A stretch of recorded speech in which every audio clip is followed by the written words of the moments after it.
Ito ang Bombo Radio Philippines. Fully digitalized. Numero 1 sa balita, komentaryo, drama at serbisyo publiko. Bombo Radio Philippines. Bombo Radio Philippines. Unmatched. Number 1 and most trusted source of news and information. Basta Radio Bombo. Oras sa Bombo Radio Iloilo, Philippine Standard Time, 56 minutos na nakaligad sa takna sining alas 11. Welcome sa pagpangalagad sa Bombo Hanay sa Udto diri sa DWFM, Bombo Radio Iloilo, ang flagship stations on the number 1 most trusted radio network in the country, ang Bombo Radio Philippines. Adlaw kita karon sang Sabado, Oktubre 31, tuig 2000, or adlaw kita karon sang Biyernes, Oktubre 31, tuig 2025. Kagkaroon sa aton sining Christmas countdown. Christmas is a time for sharing, giving gifts for everyone. What matter now is this Christmas 55 dias na lang kagapaskwa na. Sa gihapon ini mo lagani mo ang kurman Bombot Shama Blanco Hover. Sa madalaguan kag mga nagapaw na karon nga mga balita. Kahalitan nga natugas ang sunod nga nagaluntad sa Isat University. Naglabot sa masobra isa kagatos sa kalibo. Band director nagapangayon sang bulig sa mga alumni sa eskwelahan. Sa pihak nga bahin Philippine Coast Guard ginaisa-isa mga pasahero sa fiber boat agud masiguro kay maglapaw sa capacity apisar nga may manifesto. Samtang Regional Director Police Brigadier General Josefino Ligan ang direktor sa PRO 6 ginpatigayon or nagpatigayon sa inspection sa mga pantalan terminals kag patio. Sa dugang pa nga mga balita, mga sementeryo sa pila ka banwa sa Iloilo amat-amat na nga nagadamo ang tawo. Police kag BFP aktibo nga nagabantay. Muni madalagwar mga balita, isus kag impormasyon may sentro karon sa aton sining pagpanglagad sa gihapon diri sa palatuntunan na Bombo Hanay sa Udto. Pasiplatan naton jutay ang mga nagapaw na kag mga mainit nga balita nasyonal. Senator sa Villanueva Estrada kag representative or former representative Saldico inapakasuhan sang Independent Commission for Infrastructure. Petition for certiorari ni Senator Jingo Estrada ginbasura. Kag si President Bongbong Marcos nagpahayag nga dapat mapriso ang mga naulamid sa flood scam. Amo ni mga dalagwar mga balita detalye bantayan sa maray nga pagpalayag sa Bombo Hanay sa Udto pagkatapos ang Bombo Network News. Paano ipabilin nga matinlo ang ginakaon nga mga prutas kag utan? Dapat nga regular ang paghugas ng kamot nga may habon sa sulod sang 20 segundos bag-o kag pagkatapos mag-uyat sang anuman nga butang. Hugasan sa maayo mga prutas kag utan gamit ang tubig bago ini kaunon o kun isimpon sa ginaluto nga pagkaon. Likawan nga maggamit sang habon o kun bleach o kun anuman nga kemikal sa paghugas sa mga ini. Lutoon sa maayo ang mga utan agud Philippines. Fully digitalized. Numero 1 sa balita, komentaryo, drama at serbisyo publiko. Bombo Radio Philippines. Bombo Radio Philippines. Unmatched. Number 1 and most trusted source of news and information. Basta Radio Bombo. This is Bombo Network News, noontime edition, broadcasting live at Bombo Radio Broadcast Center, Makati City, Philippines. Ngayon ng Biyernes, Oktubre 31 taong 2025 at sa ating Christmas countdown, 55 days to go bago ang araw ng Pasko. Sa ulo ng ating mga balita. Sa ating mga paunahing balita, ang International Criminal Court nagdalaga ng bagong judge para dinggin ang apela ni dating Pangulong Rodrigo Roa Duterte ukol yan sa jurisdiksyon ng International Tribunal sa Pilipinas. Ang National Capital Region Police Office naman nagsagawa ng inspeksyon sa mga bus terminal at bisperas naman ng undas generally peaceful.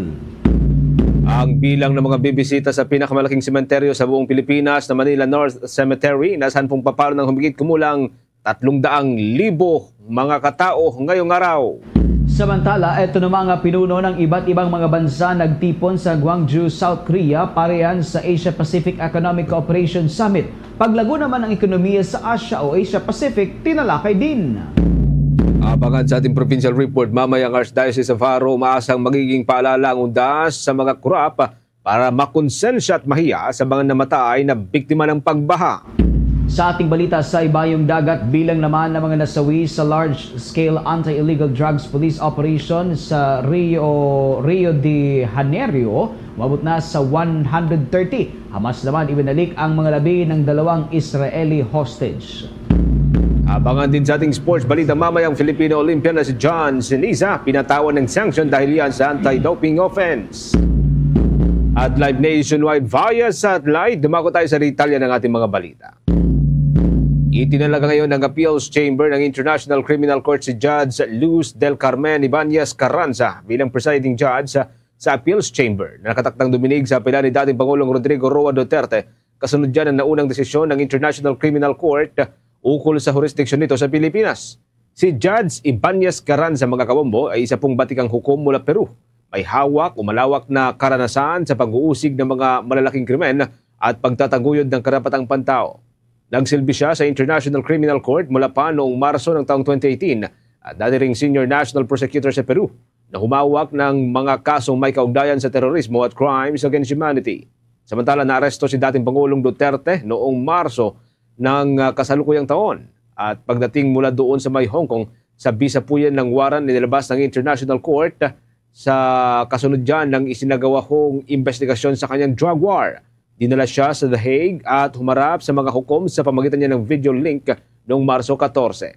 Tinanggihan po ng International Criminal Court Pre-Trial Chamber ang hiling ng kanyang kampo para sa pansamantalang paglaya habang nagpapatuloy pa rin ang paghihintay sa takdang paglilitis. Sa kaugnay ding development, umapela ang kampo ng mga biktima ng drug war ni dating Pangulong Duterte sa International Criminal Court na simulan na rin ang pagdinig sa kanyang kaso sa lalong madaling panahon. Sa isang pahayag na inilabas ni Attorney Nery Colmenares, ang co-counsel para sa pamilya ng mga biktima, inikayat nito ang International Criminal Court Pre-Trial Chamber na simulan na kaagad ang pagdinig ngayon at napagdesisyonan na ng naturang korte ang isyu ng jurisdiksyon. Ayon kay Colmenares, panahon na upang dinggin ang kaso ng dating Pangulo na crimes against humanity at ipresenta sa publiko ang mga ebidensyang nalikob ng prosecution. Bagay na matagal na anyang nahihintay o hinihintay ng mga biktima ng drug war. Hiniling din ng grupo ang paglabas ng warrant of arrest laban kay Senator Ronald Bato de la Rosa. Si de la Rosa, mga kabombo, ang dati pong Philippine National Police Chief at nagsilbi rin bilang Chief of Police ng Davao City noong alkalde pa lamang si dating Pangulong Duterte. Ilan sa mga naidokumentong pagpatay na ibinibintang sa dating Pangulo ay nangyari pa raw noong alkalde pa siya. Binigyang diin ng grupo na matagal nang hinahanap ng pamilya ng mga biktima ang hustisya para sa mga yumao nilang kamag-anak. Ayon pa rin sa grupo, panahon na upang ilabas nila ang kanilang kwento at isa publiko kung paano pinatay ang kanilang mga kaanak sa ngalan po yan ng war on drugs. Sa iba pang mga balita sa oras na ito, nakikiramay naman ang pamunuan ng Department of Migrant Workers sa pamilya at mga mahal sa buhay ng nasawing Filipino crew member ng MS Arvia ng P&O Cruises. Ayon sa ahensya, iimbestigahan pa ang circumstances ng pagkakasawi ng naturang seafarer at patuloy ang koordinasyon sa vessel owner upang matiyak ang transparent at maayos na proseso. Ayon sa ahensya, ang pagkawala ng ating kababayan ay lubos na ikinalulungkot ng maritime community. Pinapahalaghan aniya nila ang serbisyo at profesionalismo at maging ang sakripisyo ng ating mga seafarers. Ang Arvia na itinayo ng German shipbuilder Meyer World ay na-deliver sa P&O Cruises noong Disyembre 2022 at nakabase sa Bermuda. Abangan ang live report mamaya ni Bomboana ni Soberano live mula po dyan sa may South Korea, mga kabombo. Ang mga pinuno po ng iba't ibang mga bansa nagtipon-tipon doon sa South Korea para huyan sa Association of Asia Pacific Economic Cooperation Summit Leaders, kung saan po tinalakay po yung pagpapabuti ng ekonomiya dito sa may Asia Pacific region, of which ang Pilipinas po ay isang miyembro. Pero bago ho yan, mga kabombo, update lamang ho muna tayo dahil nagtipon po ang mga kinatawan po ng mga bansa sa 21 Asia-Pacific Economic Cooperation upang pagtibayin po ang kooperasyon na panrehiyon at palakasin din yung tinatawag na innovation at connectivity. Binuksan ni Minister Yu Han-ku ng Korea ang pulong sa pamamagitan po ng pagbabahagi ng kwento ng pag-angat ng ekonomiya ng Korea mula sa kahirapan tungo yan sa pagiging global trading powerhouse. Binigyang din niya na ang bukas na kalakalan ay susi sa pagharap sa mga hamon ng makabagong panahon. Kinilala rin ng mga ministro ang bigat po ng papel ng Asia-Pacific Economic Cooperation sa pandaigdigang ekonomiya, lalo na sa gitna ho ng pagbabago at teknolohiya, kasama na rin po dito ang demographics. Inilunsad niyo ang mga inisyatibang tinawag nitong AI o Artificial Intelligence for Trade at AI for Supply Chain. Yan po upang isulong ang digital trade at cooperation. Ang pulong ay nagsisilbing huling ministerial level na aktibidad po ng Asia-Pacific Economic Cooperation host year ng Korea bago po ang Economic Leaders Meeting sa Oktubre at 31 at bukas, Nobyembre 1, mga kabombo. So abangan po yan, mga dagdag na development sa pag-uulat po live ni Bombo Annalyn Soberano mamaya. Sa puntong ito, kuha tayo ng balita mula sa mga tinutukan ng ating kasamahan. Ito hong bibisita ho sa Manila North Cemetery ngayong Oktubre 31. Inaasahang papalo naman sa humigit kumulang 300,000. Alamin natin ang buong detalye. May balita si Bombo JC Galvez. Inaasahang papalo sa humigit kumulang 300,000 ang bibisita sa Manila North Cemetery ngayong bispiras ng Undas o Araw ng mga Patay. Sa panayam ng Bombo Radio, kay Manila North Cemetery Director Daniel Tan, inaasahan daw nilang bubuhos ang tao ngayong araw, bunsod na rin na walang pasok o holiday. Sa ngayon, tuloy-tuloy ang dating ng mga tao sa sementeryo upang hindi na makipagsabayan at siksikan pa sa inaasahang buhos ng mga bibisita bukas hanggang sa Linggo. Tingin ko bubuhos ang tao kasi holiday ngayon eh. Tingin ko pinakamababa namin yan. 300, more or less mga 300,000 yung mababa. Ang dami. Ang dami na. Siguro nakaka 20 plus thousand na tayo. Dire-diretso na tingnan tao eh. Yung nakaraan taon naka 1.6 sila, 1.7 buong hulga. Kami tingin ko mga 2 million kami yung buong week na to eh. Hanggang Sunday. Samantala, maigpit din namin monitor ni Director Tan ang sitwasyon sa loob at labas ng sementeryo upang matiyak ang kaligtasan at seguridad ng mga buwibisita sa kanilang mga yumaong kamag-anak. Mayroong 64 CCTV cameras sa paligid ng Manila North Cemetery at magpapalipad din ng mga drone ngayong araw para sa kaligtasan ng publiko.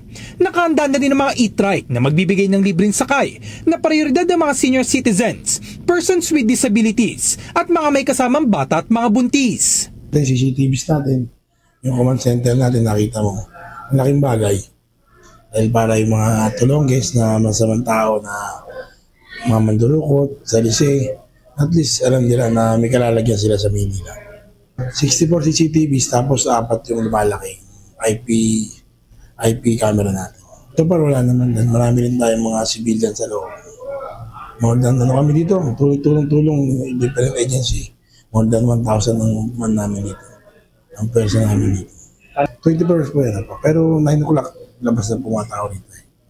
Samantala, sa entrada ng sementeryo, kung saan hati ang lane ng mga babae, lalaki at persons with disabilities, marami na rin ang nakumpiskang gamit gaya ng pintura, walis at mga bagay na madaling masunog o maaaring magdulot ng sunog. Kaya naman paalala ni Director Tan sa publiko. Panawagan natin sa mga pupunta na kababayan natin. Sana habang maluwag pa pumunta na po tayo. Huwag na nilang antayin na sila pa yung dalawin ng mga mahal nila sa buhay sa kanilang mga bahay. Tsaka yung lagi po namin problema, magdala po tayo ng garbage bag. Para yung basura po natin, iuwi po natin. Para sa Bombo Network News, ako si Bombo JC Galvez and this is Bombo Radio Philippines, the #1 and most trusted source of news and information. Basta Radio, Bombo!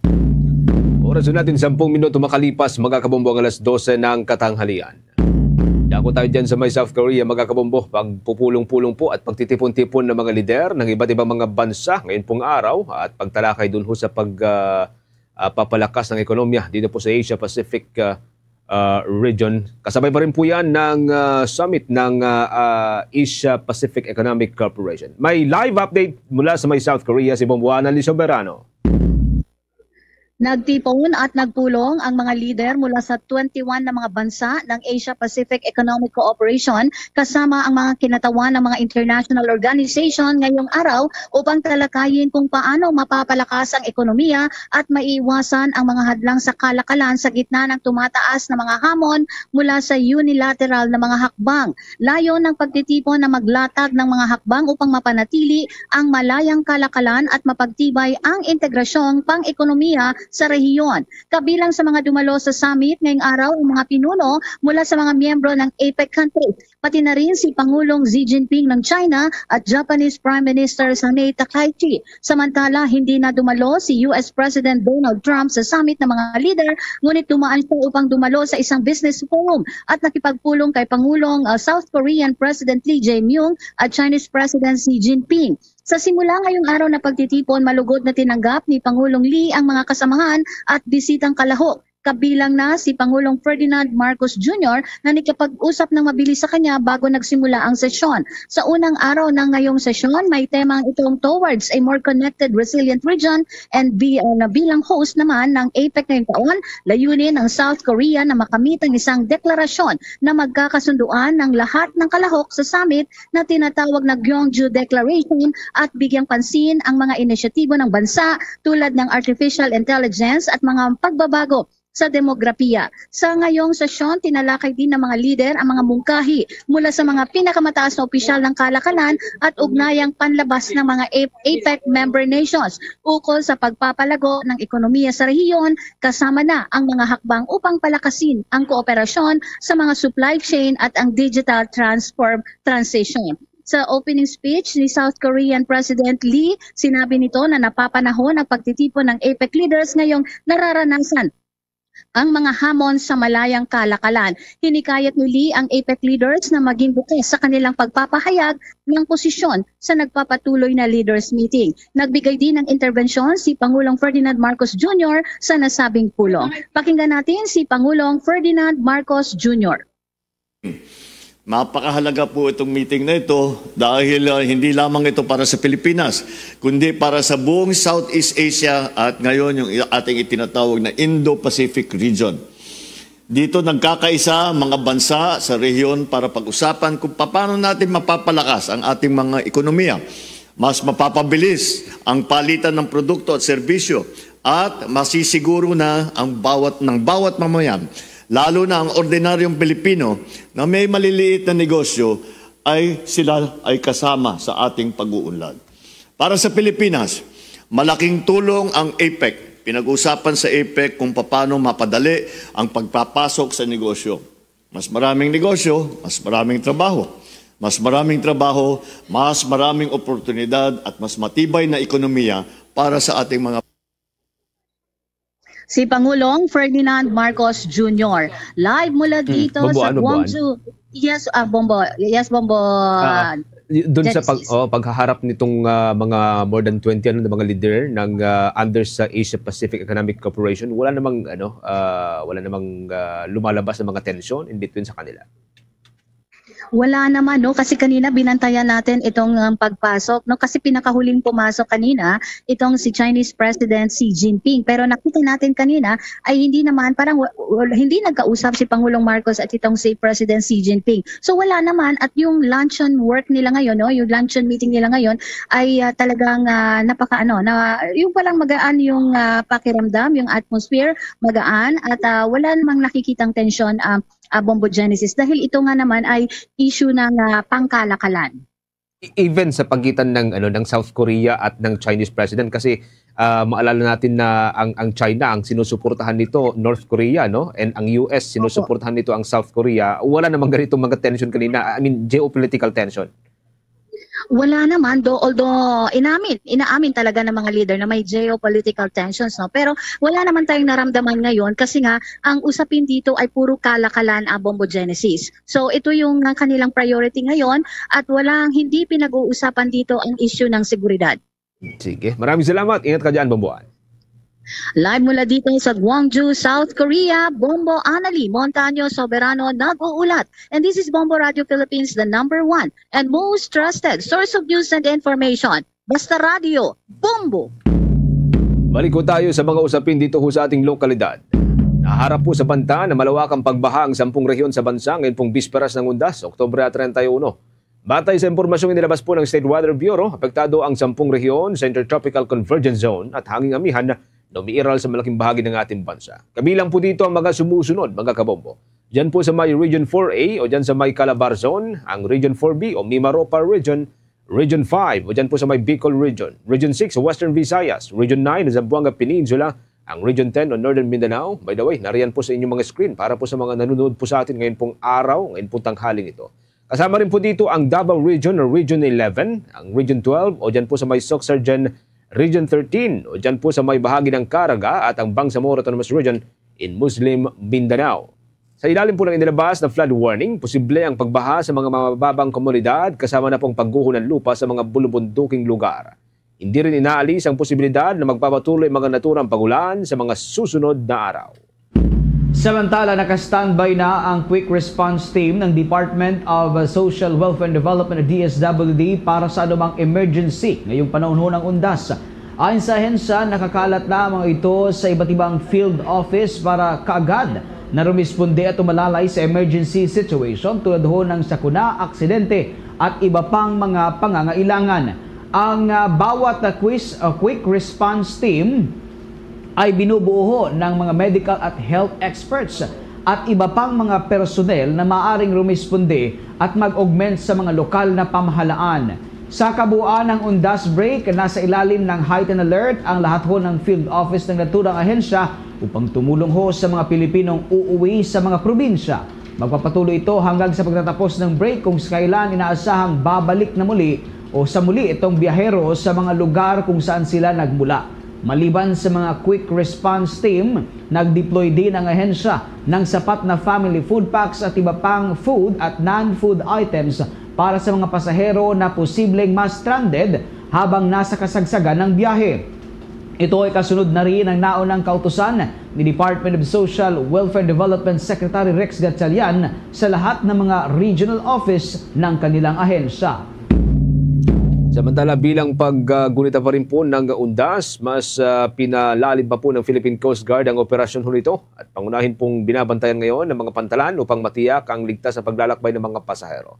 Nagdagdag ang Philippine Coast Guard ng tauhan kabilang po ang K9 units at i-deploy sa mga pantalan at terminal ho ng mga bus at mga paliparan. Sinisiguro po ng naturang ahensya na walang overloading sa mga barko at inspeksyon ng mga ito upang maiwasan ang anumang insidente sa mga karagatan.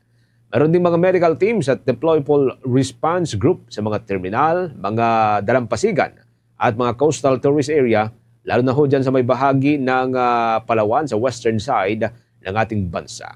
Sa kaugnay din po mga development, nagpakalat din po ang Philippine National Police Highway Patrol Group ng kanilang mga tauhan sa mga sementeryo, pangunahin ng mga lansangan at iba pang mga matataong lugar. Ito ho'y hakbang na masiguro na napoprotektahan ang publiko, lalo na po ang mga uuwi sa probinsya para pa rin po sa Undas Break. Yun naman kay Police Lieutenant Madame Malang, ang tagapagsalita ng naturang PNP unit. Pangunahing tungkulin nila ang tumulong sa at pangasiwaan ang trapiko, sugpuin ang krimen sa mga lansangan at tumugon sa mga emergency situation. Inalakas din po ng Highway Patrol Group ang kampanya laban sa mga kulurom na sasakyan at iba pang modus tulad po ng rent-tangay na posible pong gamitin ng ilan para humanamantala ngayon pong dagsa ang Undas Break. Mga balita mula sa ating mga kasamahan, ito hong si Mayor Isko, Cementerio Manila North Cemetery, mga bawal na sementeryo patalim. Alamin natin yan, ang update dyan sa balitang yan sa pag-uulat ni Bombo Grant Hilario. Bombo Victoria, nagbigay babala ang kasulukuyang alkalde ng lungsod ng Maynila na si Mayor Francisco Isko Moreno Domagoso sa mga mananamantala o masasamang loob ng Undas 2025. Partikular na binalahan ni Mayor Isko Domagoso ang mga pickpockets o mandurukot sa mga sementeryo kasabaya sa inaasang pagbisita ng maraming tao. Kung kaya payo niya na huwag nang ituloy anumang masamang balak o intensyon sapagkat marahil anya ito'y magbunga sa di inaasang pangyayari tulad ng pagkuyog sa mahuling mandurukot.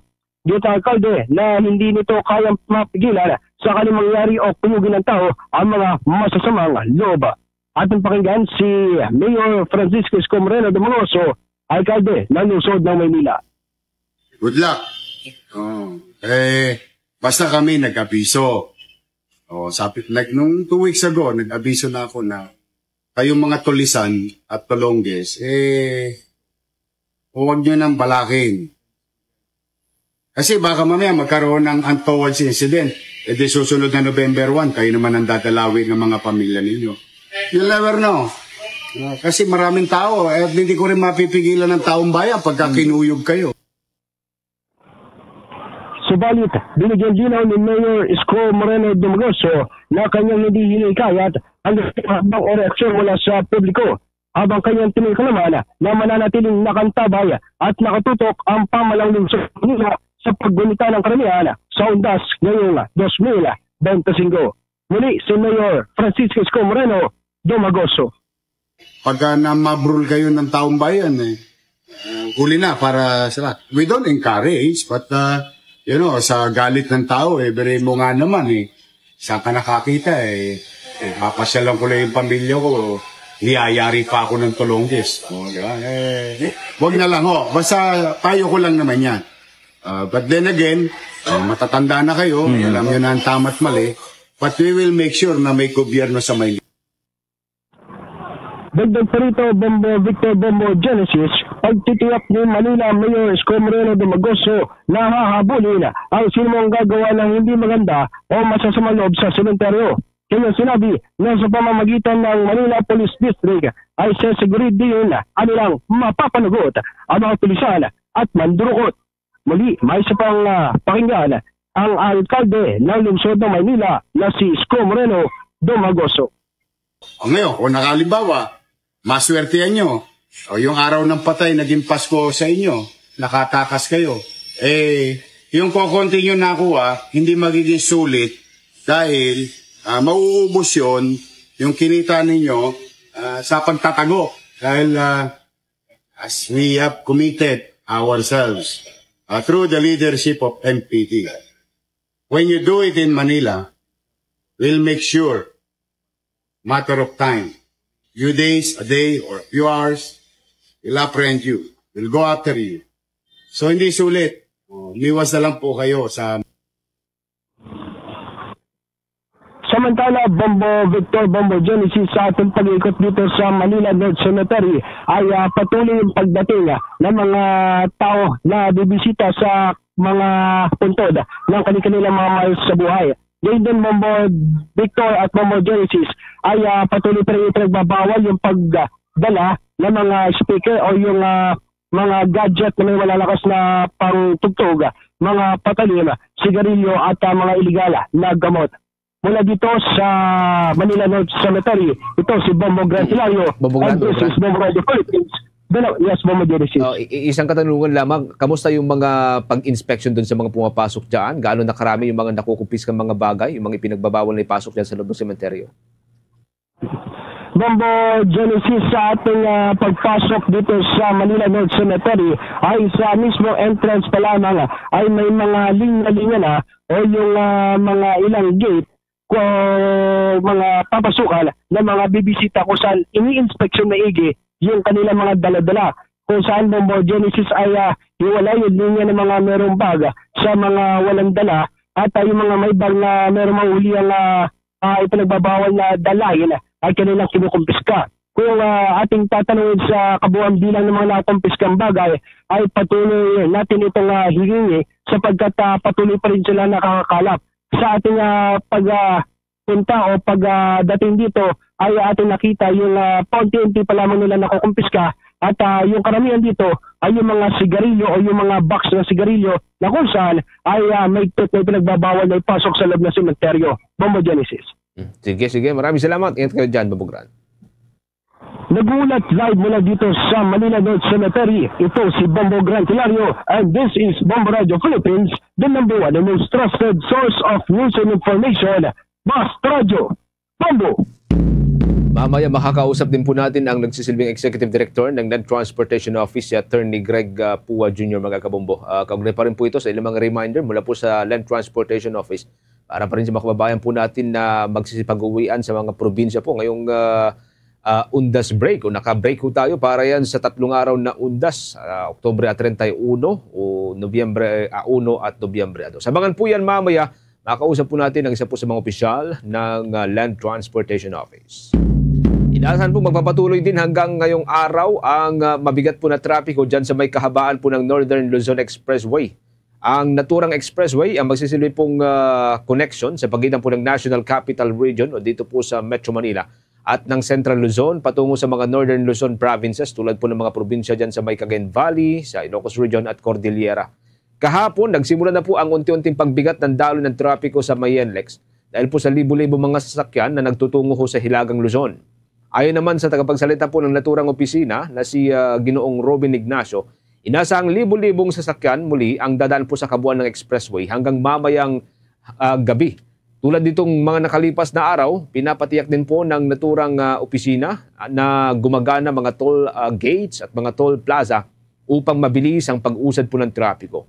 At rin pong nakadeploy ang mga daan-daang personnel upang umalalay sa mga motoristang posibleng magkaaberya sa kalsada.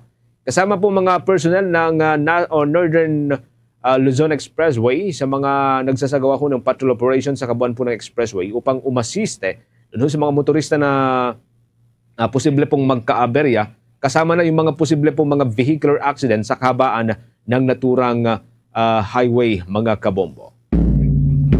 Okay, at tulad ng ating nababanggit kanina, ay makakasama ho natin ang isa po sa mga opisyal ng Land Transportation Office, ang nagsisilbing Executive Director ng Land Transportation Office, Attorney Greg Puwad Jr. Maraming salamat. Thank you for joining us, Attorney, at welcome sa Bombo Radio Philippines. Si Bombo Genesis po ito, kasama natin si Bombo Victor. Attorney. Hi, good morning.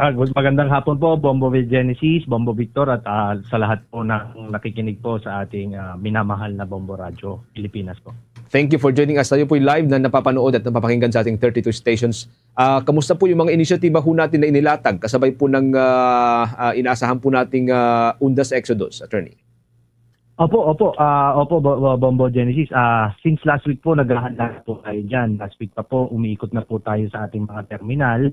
Sinisigurado po natin na yung mga bus na gagamitin po ng ating mga kababayan ay roadworthy po. Sinecheck po natin ang kanilang gulong, sinecheck po natin ang kanilang mga brake, ang ilaw. Bukod pa po doon, hindi lang po sa sasakyan ang sinecheck natin. Sinecheck din po natin alinsunod po sa utos po ng ating Secretary Giovanni Lopez at ASEC Marcos Lacalinaw. Sinecheck din po natin yung terminal kung saan maghihintay ang ating mga kababayan bago po sila bumiyahe. Sinecheck po natin ang CR. Sinecheck po natin na dapat po ito ay libre, malinis.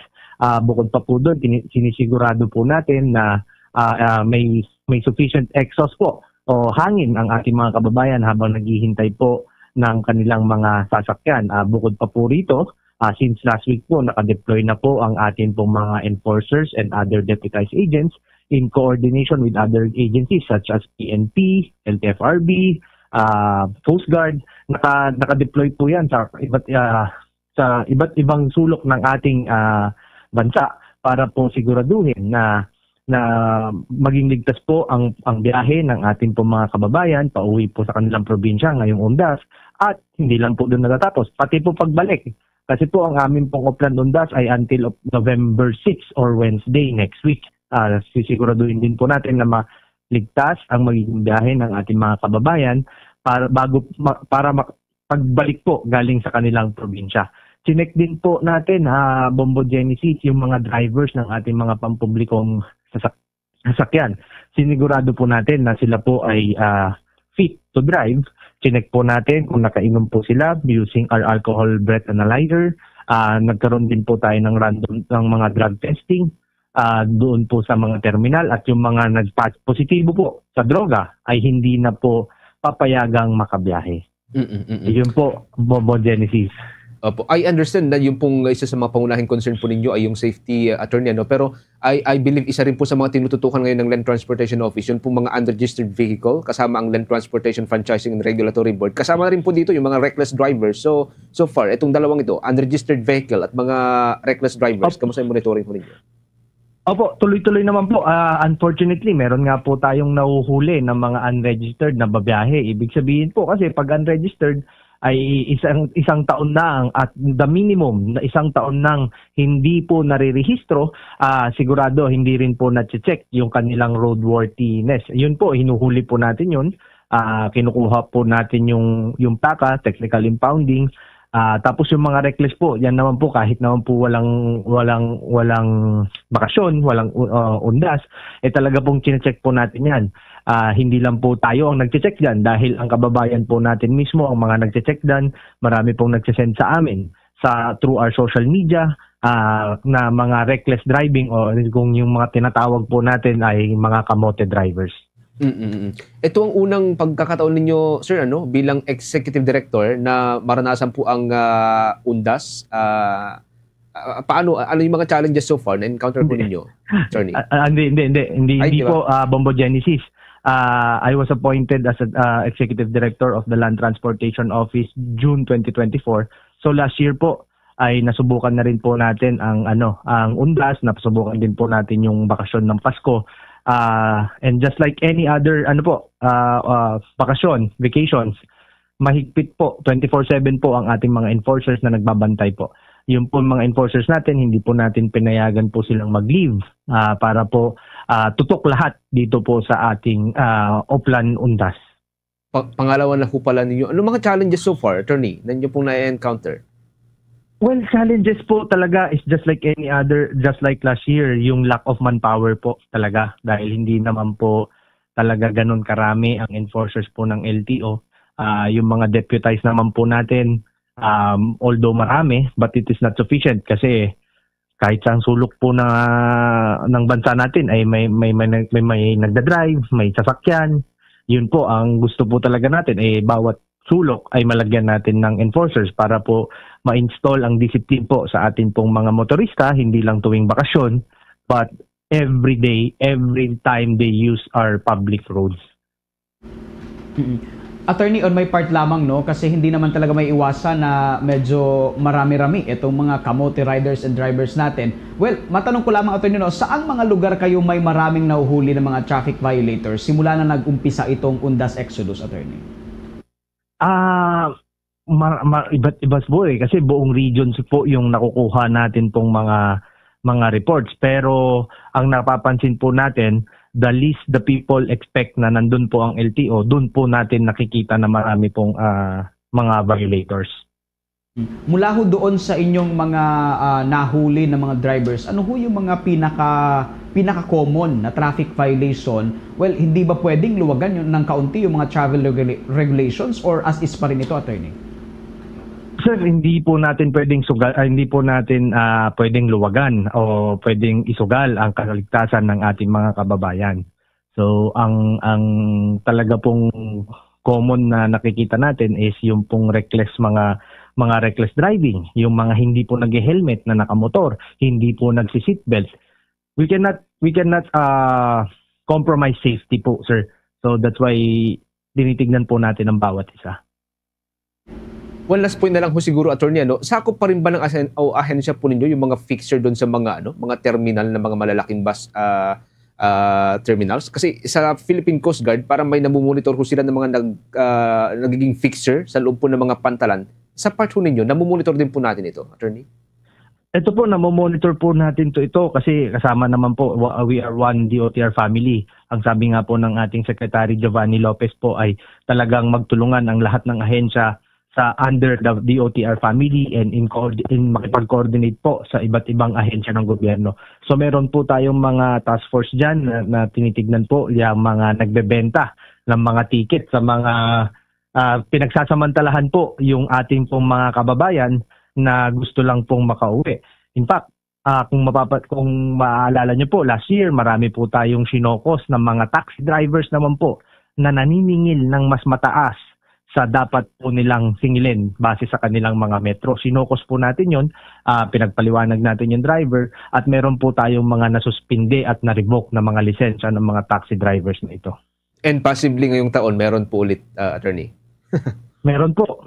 Kaya atin pong pinapaalalahanan yung ating mga drivers po ng pampublikong sasakyan at yung mga public utility operators marami na pong mata ngayon dahil we know what social media can do.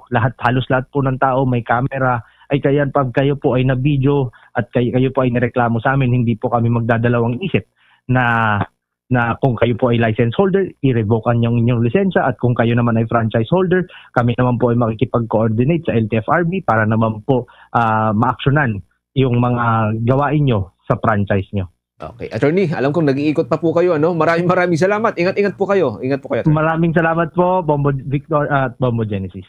Ingat po kayo, Attorney. Si Attorney Greg Pua Jr. ang nagsisilbing Executive Director ng Land Transportation Office, mga kabombo. Samantala, sa iba pang mga updates, iba pang mga development, dako ho tayo dyan sa may bahagi naman po ng West Philippine Sea. Hindi po naitago ng US Maritime Expert ang pagkadismaya sa inabot ho na batikos ng Philippine Coast Guard. Kanya pong itinuturing na pinakamatapang na hanay ng Coast Guard sa buong daigdig. Itong si Ray Powell, nagsisilbi pong Executive Director ng Sea Light Foundation, ay nagpahayag po ng matinding pagkabahala sa mga akusasyon na ibinabato ng ilang politiko laban sa Philippine Coast Guard. Una rito, sinabi ho ni Cavite Representative Kiko Barzaga na dapat nang buwagin ang Philippine Coast Guard dahil sa lumalalang sitwasyon sa may West Philippine Sea. Tinawag naman nitong si Colonel Powell na shameful slander ang mga paratang na nagsasabing ang Philippine Coast Guard ay naglilingkod sa banyagang interes. Ayon sa US Maritime Expert, wala pong ibang Coast Guard sa buong mundo ang regular na humaharap sa agresyon mula sa pinakamalaking paramilitary maritime force ng China. Sa kabila po ng pangalib, natiling kalmado at profesional ang Philippine Coast Guard anya habang isinusulong ang karapatan ng Pilipinas dyan sa may West Philippine Sea. Binigyang din niya na ang Philippine Coast Guard ay hindi lamang tagapagtanggol ng teritoryo o kundi nag-aalaga rin sa kabuhayan ng mga mangingisdang Pilipino. Sa paningin naman ng eksperto, ang Philippine Coast Guard ay huwaran ng katapangan, disiplina at integridad na dapat pong ipagmalaki ng bawat Pilipino. Sa iba pang mga updates din, nanindigan din po ang Armed Forces of the Philippines sa pamagitan ng Chief of Staff nito na si General Romeo Browner Jr. na hindi itatago ang hukbo nitong si Orly Guteza, ang retiradong Marine Sergeant na tumestigo sa Senate Blue Ribbon Committee hearing. Ito'y kasunod pa rin na naging pahayag ni dating Representative Mike Defensor na nasa kustudiya ng Philippine Marines, ang dating sundalo. Paliwanag ni Browner, nagretiro na sa military service si Guteza, kaya't wala ng kontrol o otoridad ang sandatahang lakas ng Pilipinas sa retiradong sundalo. Kung tutumanaan niyang nasa ilalim ng marine facility si Guteza, hindi-hindian niya siya itatago ng hukbo habang nakahanda ring makipag-cooperate ang armed forces sa mga korte o sa mga nagsasagawa ng pagsisiyasat kung ipag-utos ang pagpapalabas sa kontrobersyal na dating sundalo. Nanindigan ang lider ng armed forces na kung pinoprotektahan man ng active duty marines ang retiradong sundalo, maaring utusan ng armed forces sa mga ito na ilabas siya kung kinakailangan. Sa naunang panayam naman ng Bombo Radio Philippines kay Philippine Navy spokesperson Captain Marisa Martinez, pinabulaanan din niyang nasa kustudiya ng Marines ang dating sundalo. Pinabulaanan din niya ang naunang impormasyon na sinabi nitong si dating Representative Defensor na naharang ng Philippine Marines ang ilang individual na munoy nagmamanman kay Sergeant Guteza. Ito namang National Capital Region Police Office nagsagawa na rin ng inspeksyon sa mga bus terminal. Alamin natin ang buong detalye ng balitang yan, tinutukan ni Bombo Bea Piniza. Nagsagawa ng inspeksyon at pag-iikot ang National Capital Region Police Office sa pangunguna ni National Capital Region Police Office Regional Director Police Major General Anthony Aberin isang araw bago ang undas bukas. Ayon kay Aberin, layo nito na matiyak na magiging ligtas at banayad ang magiging biyahe ng mga pasahero patungo sa kanilang probinsya. Layon din na inspeksyon na alamin kung may nakikitang pangangailangan sa realignment sa kanilang deployment, kung kailangan pang magdagdag ng karagdagang police presence kung sakali. Sa ilalim kasi ng full alert status, paliwanag ni Aberin, lahat ng kapulisan sa kanilang himpilan ay dapat handa na ma-deploy ngayong undas at holiday break kung kakailanganin. Liban naman dito ang mga pulis na may mga iniindang medical conditions at iba pang karamdaman. Yes, we are on full alert effective October 28. And we are on full alert until November 3, 2020. Pag sinabi natin yung full alert, lahat ng mga kapulisan natin ay dapat na-account natin. At dapat mag-report sila, liban na lang yung mga may medical conditions. And ready to be deployed anytime when needed. Actually, parte ng ginagawa nating pag-ikot ay of course to assess the situation if there is a need na mag-realign tayo ng mga tao or makaroon tayo ng adjustment sa deployment na ginagawa natin. Pagtitiyak pa ni Aberin, generally peaceful ang mga terminals ngayon kung saan mas pinaigting pa ang police visibility sa lugar at maging sa mga sementeryo. Ito'y para mapanatili ang kayusan, kapayapaan at para na rin matiyak na magiging ligtas ang lahat ng mga pasahero na uuwi sa kanilang mga probinsya ngayong araw.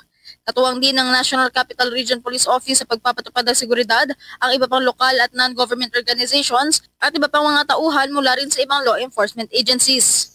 Nagme-maintain tayo ng police presence sa lahat ng terminal at saka sa sementeryo. Nang sa ganun ay ma-maintain natin yung kayusan, kapayapaan at to ensure na yung mga kababayan natin na pumupunta sa mga sementeryo at mga bumibiyay ay talagang ligtas sila at they feel safe, of course, dahil nakikita nila yung mga police presence at yung mga presensya ng other law enforcement agencies. Samantala, kaugnay naman sa daloy ng trapiko, nakatakdang magpatupad ng iba't ibang traffic scheme ang Metropolitan Manila Development Authority para naman sa mas maaluwang daloy ng trapiko isang araw bago ang undas at para na rin magbigay daan sa magiging pagbisita ng ilang mamamayan sa mga sementeryo ngayong araw. Gaya na lamang sa kahabaan ng Boni Serrano Avenue kung saan madadaanan ng San Juan Cemetery, magpapatupad ng one-way traffic scheme ang Swift Traffic Action Group sa pangunguna ni Stag Commander Bong Nebriha.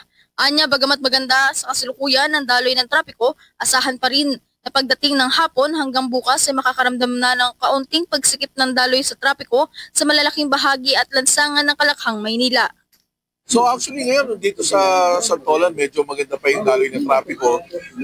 Makikita nyo po, dapat itong traffic scheme namin ipapatupad dito starting today will be one way ang Santolan going to EDSA from San Juan. Pero since maluwag pa, pinapayagan pa muna namin mag two-way. Pero siguro mamaya pag medyo may pagbigat na marami ng mga kababayan na darating dito magpapark magkabilang gilid, baka masimulan na namin yung one-way scheme. So paalala po sa mga kababayan natin na pupunta dito sa San Juan Cemetery, meron po tayong rerouting plan. If you're coming from EDSA, you need to take 2nd Avenue going to Mariposa and then labas yun na po Santolan.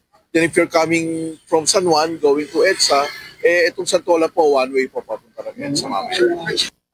Mula dito sa Quezon City, para sa Bombo Network News, ito si Bombo Bea Peniza. And this is Bombo Radio Philippines, the #1 and most trusted source of news and information.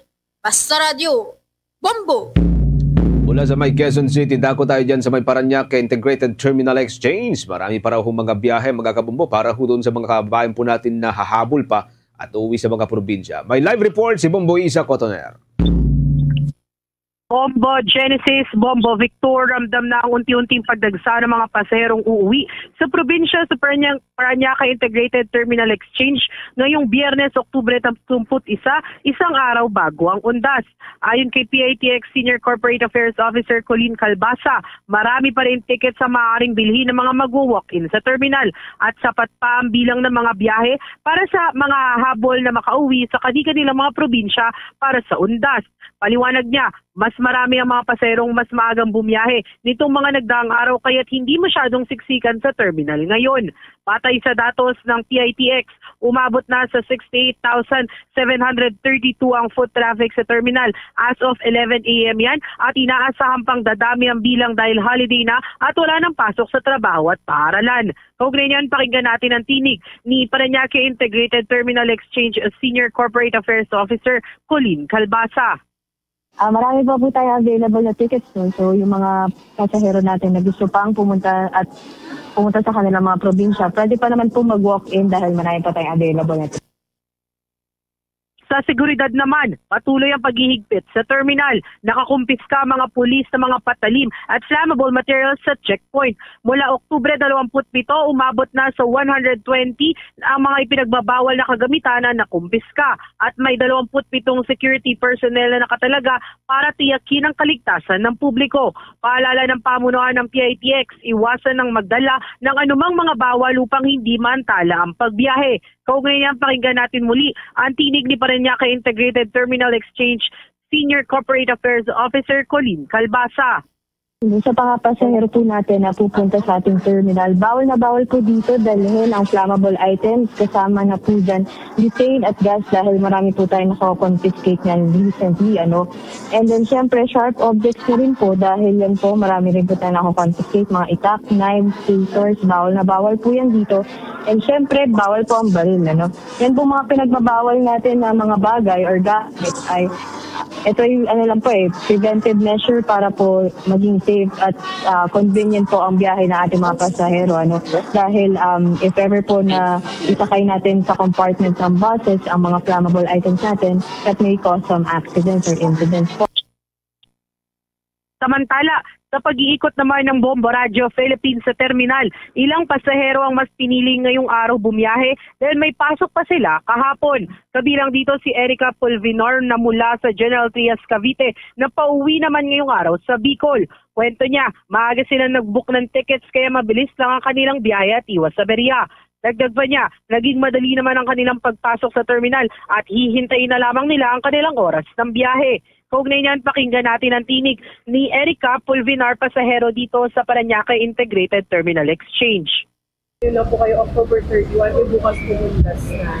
May pasok po pa kasi. Nung kahapon po, meron pang event sa school. Kaya ngayon na po makaka-uwi. Ngayon po, okay naman po kasi may ready naman na po kami, nakapagpa-reserve na po kami. Mula dito sa Parañaque Integrated Terminal Exchange, ito si Bombo Isa Cotoner and this is Bombo Radio Philippines, the #1 and most trusted source of news and information, Pasradyo Bombo. Ang Bombo Radio Philippines, the #1 and most trusted source of news and information. Nag-aanyaya sa inyo na makibahagi sa pinakamalaking one-day bloodletting event sa Pilipinas. Dugong Bombo, a little pain, a life to gain. Ngayong Nobyembre 15, Sabado, magsama-sama tayo sa 25 lokasyon sa buong Pilipinas. Katuwang ang Bombo Radio Philippines Foundation Incorporated at ang Philippine Red Cross. Sa mga successful blood donors, makakatanggap kayo ng Dugong Bombo t-shirts while supplies last, plus hot meals and vitamins. Kaya makipag-ugnayan na sa pinakamalapit na Bombo Radio o Star FM station o sa Bombo Radio Philippines Foundation Incorporated through 0917-306-6617. Dugong Bombo, a little pain, a life to gain. Fast Paradyo Bombo! Para sa cash donations, maaari niyong i-deposit sa Bombo Radio Philippines Foundation Incorporated. Queen Bank Peso Account 008-020-02561 or BDO Unibank Peso Account 004-168-002-903 or Dollar Account 104-160-084-160. Tayo sa mga balitang tinutukan ng ating mga kasamahan, itong pagunita ng undas dapat maging paalala sa mga kurap na makonsensya at mahiya sa mga nasawi na biktima ng baha. May buong detalye dyan ang Bombo Radio Iloilo. Iginiit ng direktor ng Social Action Center ng Archdiocese of Haro na dapat maging paalala ang paggunita ng undas sa mga kurap na mga opisyal at kawani ng pamahalaan at maging sa mga kontraktor na makonsensya sa resulta ng kanilang pangungurakot. Sa panayam ng Bombo Radio kay Monsignor Militon Ozo, sinabi nito na dapat dapuan ng konsensya at pagsisisi ang mga kurap na mga individual na hindi pa napagtanto na ang ilan sa mga namatay na dadalawin ng kanilang mga mahal sa buhay ngayong undas ay mga biktima ng mga baha at kalamidad na naiwasan sana kung ang perang nagkalaan para sa pagpapatayo ng flood control projects ay nagamit ng maayos. Ayon pa kay Ozo, hindi sapat na makonsensya lamang at humingi ng kapatawaran. Anya walang kapatawaran kung walang restitution, kung kaya dapat ibalik ng mga taong involved sa korupsyon ang perang ninakaw nila at ibinulsa. Repent and restitute. I am after your salvation. That is why I am telling you, repent, restitute, because without restitution, there is no forgiveness. Si Monsignor Militon Oso, para sa Bombo Network News, mula dito sa Bombo Radio Iloilo, ito si Bombo Ayan Gahete. This is Bombo Radio Philippines, the #1 and the most trusted source of news and information. Basta Radio Bombo!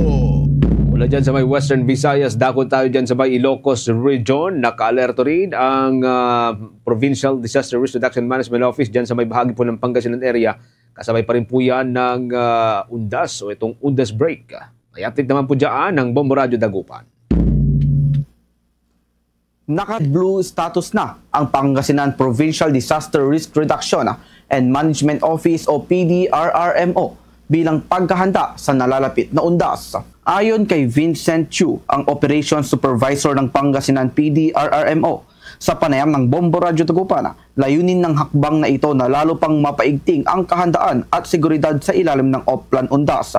Nagsagawa na rin ng pre-disaster meeting ang ahensya kasama ang mga kinatawan mula sa iba't ibang national at provincial agencies upang pag-usapan ang koordinasyon at kahandaan ng bawat tanggapan. Samantala, ang Philippine National Police, Bureau of Fire Protection at Philippine Coast Guard ay nagdagdag na rin ng kanilang mga tauhan sa mga estratehikong lugar sa lalawigan, partikular na sa mga sementeryo at simbahan na inaasahang dadagsain ng mga tao sa paggunita ng araw ng mga patay. Patuloy naman ang pag-alala ng mga otoridad sa publiko na maging maingat at iwasang magdala ng mga ipinagbabawal sa mga pampublikong lugar ngayong undas. Para sa ating mga kasamahang nasa main uniform, yung ating PNP, yung Coast Guard, yung ating BFP, ay sila po ay nagdagdag na rin po ng mga tao po nila sa mga strategic areas po dito sa ating probinsya. Lalong-lalo po dun sa ating mga sementeryo. Kasama din po dyan yung mga simbahan po na madalas na pinupuntahan ng ating mga kabayan o ng mga turista.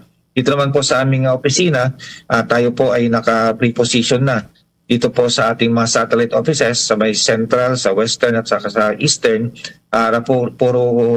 Kung kailangan po ng augmentation ng ating mga kababayan o ating mga LGU, nandun na po yung ating mga emergency vehicles kasama po. Para sa Bombo Network News mula rito sa siyudad ng Dagupan, Bombo JB Zarcilian nag-uulat. This is Bombo Radio Philippines, the #1 and most trusted source of news and information. Basta Radio, Bombo!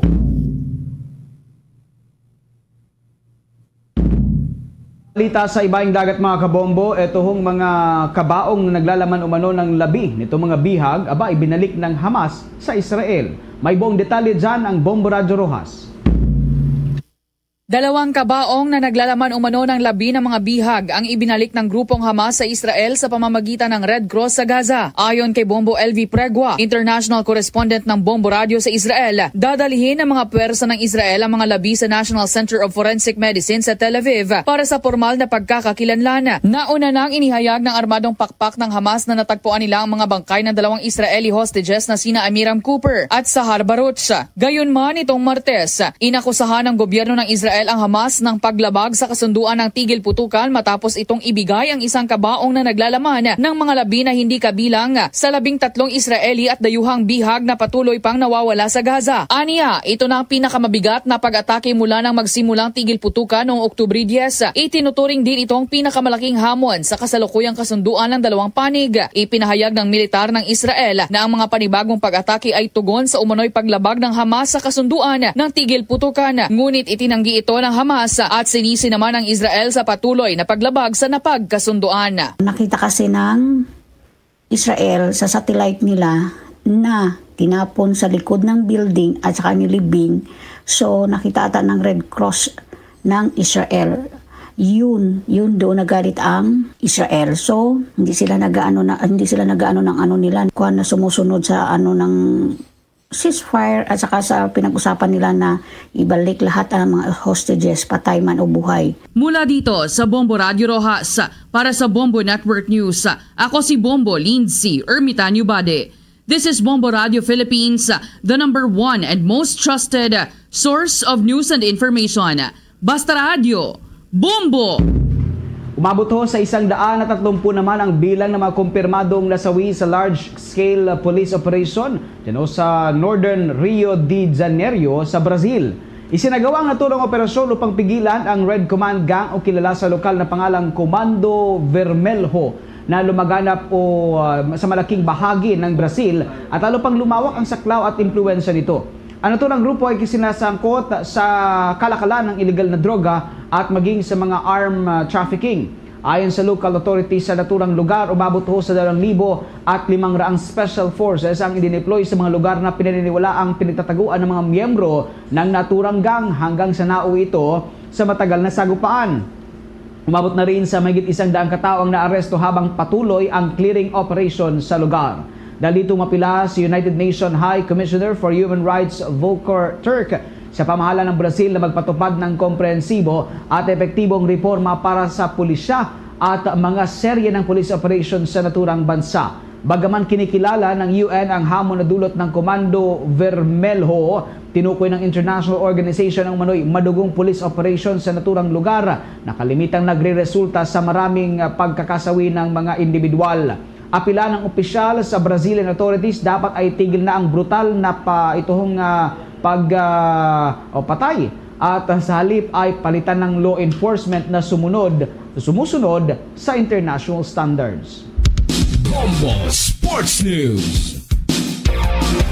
Sa ating sports balita, pinatawan po ng sanction si Filipino weightlifter John Februar Ceniza dahil yan sa paglabag sa Article 2.4 ng International Weightlifting Federation sa ilalim po ng anti-doping rules. Ito'y kasunod pa rin ng kabiguan ni Ceniza na ipabatid ang kanyang kinaroroonan sa 3 magkakasunod na pagkakataon. Ayon sa International Testing Agency, nabigo umano ang kampo ng Pinoy weightlifter na i-disclose ang kanyang lokasyon sa 3 magkakasunod na pagkakataon sa loob ng 12 buwan sa kabila po ng regulasyong ipinatutupad para sa mga Olympian. Dahil dito, hindi muna maaring makapaglaro si Ceniza sa loob ng 2 taon salig sa probisyon ng anti-doping rule violation ng International Testing Agency. Saklaw po nito mga kabombo ang dapat sana ipagpresenta nitong si Ceniza o representa itong si Ceniza sa Pilipinas sa 2025 Southeast Asian Games na gaganapin sa Thailand. Nakatakda po ito sa Disyembre. Hindi na rin makapaglaro ang Pinoy weightlifter sa Asian Games sa Nagoya, Japan sa susunod na taon. Sa kabila pa rin po nito, maaari namang hamunin ng kampo nitong si Ceniza yung pong desisyon ng testing agency doon ho sa ilalim ng Appeals Chamber ng Court of Arbitration for Sports. Si Ceniza mga kabombo, ang ikalawang Filipino weightlifter na pinatawan ng 2 taon na ban, kasunod pa rin po yan ng nauna na ipinataw kay Paris Olympian Vanessa Sarno. Iginawal po ito nitong Agosto ng kasalukuyang taon. Tuloy-tuloy po sa pagsubaybay sa ating 32 fully digitalized AM at mga FM station gamit po ang ating mga social media pages tulad po ng Facebook, YouTube, TikTok at maging sa Bombo mobile app. Sa mga kababayan po natin dito po sa Luzon area, mga kabombo, pwede po ninyong tutukan ang ating provincial station. Lalo ho ngayon at Exodus para ho sa Undas, mga kabombo. Pwede po ninyong masubaybayan ang ating mga provincial station kapag halimbawa tutungo kayo dyan sa may Northern Luzon. Nariyan po ang ating Bombo Radio station dyan sa may Cagayan Valley, ang Bombo Radio Kawayan. Dyan naman sa may Pangasinan area sa Ilocos Region, nariyan po ang Bombo Radio Dagupan at Star FM Dagupan. Kapag tutungo kayo dyan sa may Cordilleras, nariyan ang Bombo Radio Baguio at Star FM Baguio. Sa mga gagawi dyan sa may timog na bahagi po ng Luzon area, nariyan po ang Bombo Radio Legazpi sa mga taga-riyan sa may Bicol Region. Dito po sa Mega Manila, narito ang Star FM Manila. Dito pa rin mga kabombo sa bahagi ng Luzon, maging updated sa mga balitang lokal, nasyonal at internasyonal sa pamagitan pa rin syempre ng ating istasyon. Nariyan ang Bombo Radio Tugigaraw, Bombo Radio Lawag, Bombo Radio Vigan, Bombo Radio La Union at yan ho sa may bahagi ng Bicol Region, nariyan rin ang Bombo Radio Naga. Mga kabombo at Kasar Nation, bago tayo magtapos, sama-sama muna tayong manalangin ng Orasyo Impirata for integrity, truth, and justice. Heavenly Father, you led your people out of slavery as a pillar of cloud by day and a pillar of fire by night. And this time, when shadows of deceit and corruption cloud our land, shine upon us your light that scatters all darkness. We confess that we ourselves have often walked in darkness, in our silence, in our compromises, and in our indifference. We have allowed corruption to grow and falsehood to spread. Forgive us, Lord, and cleanse our hearts of this grave moral evil that robs the poor of bread and the nation of hope. Give us leaders after the heart of your Son, shepherds who serve, not wolves who devour.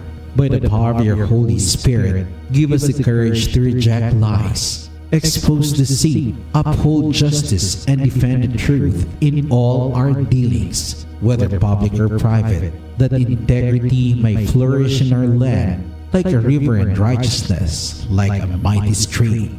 O God of justice and mercy, make our nation a vineyard that bears good fruit, not poisoned by greed, manipulation, and selfishness, but nourished by honesty, compassion, and love.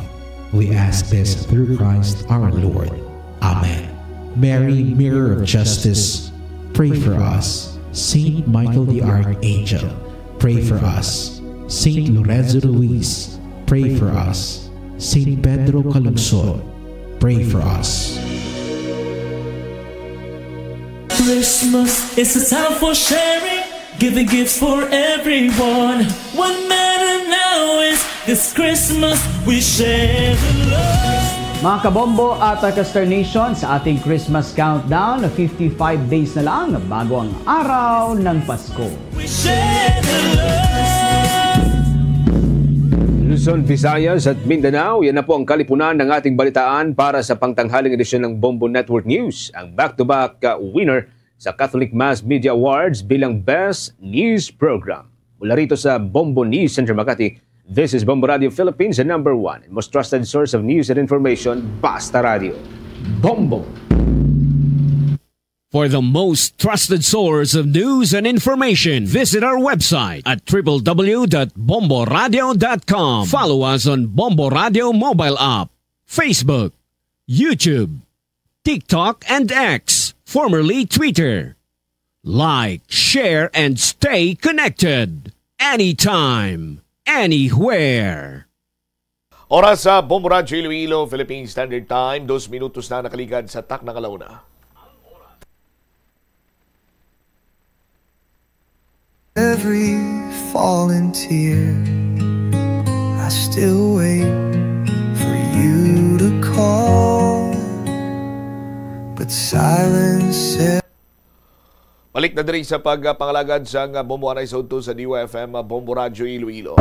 Standby sa kay Bombo Hana anda sa kalitan sa sunog ang gintuga sa Iloilo Science and Technology University. Naglabot sa masobra 1.2 kalibo. Ang labing piktuhan sini ang bandabla sa universidad. Rason nga ang band director nagpangayo sang bulig sa mga alumni sang eskwelahan. Check ta ang latest with this incident nga nagluntad sini gilamang aga. Bombo Hana sa report. Please go ahead.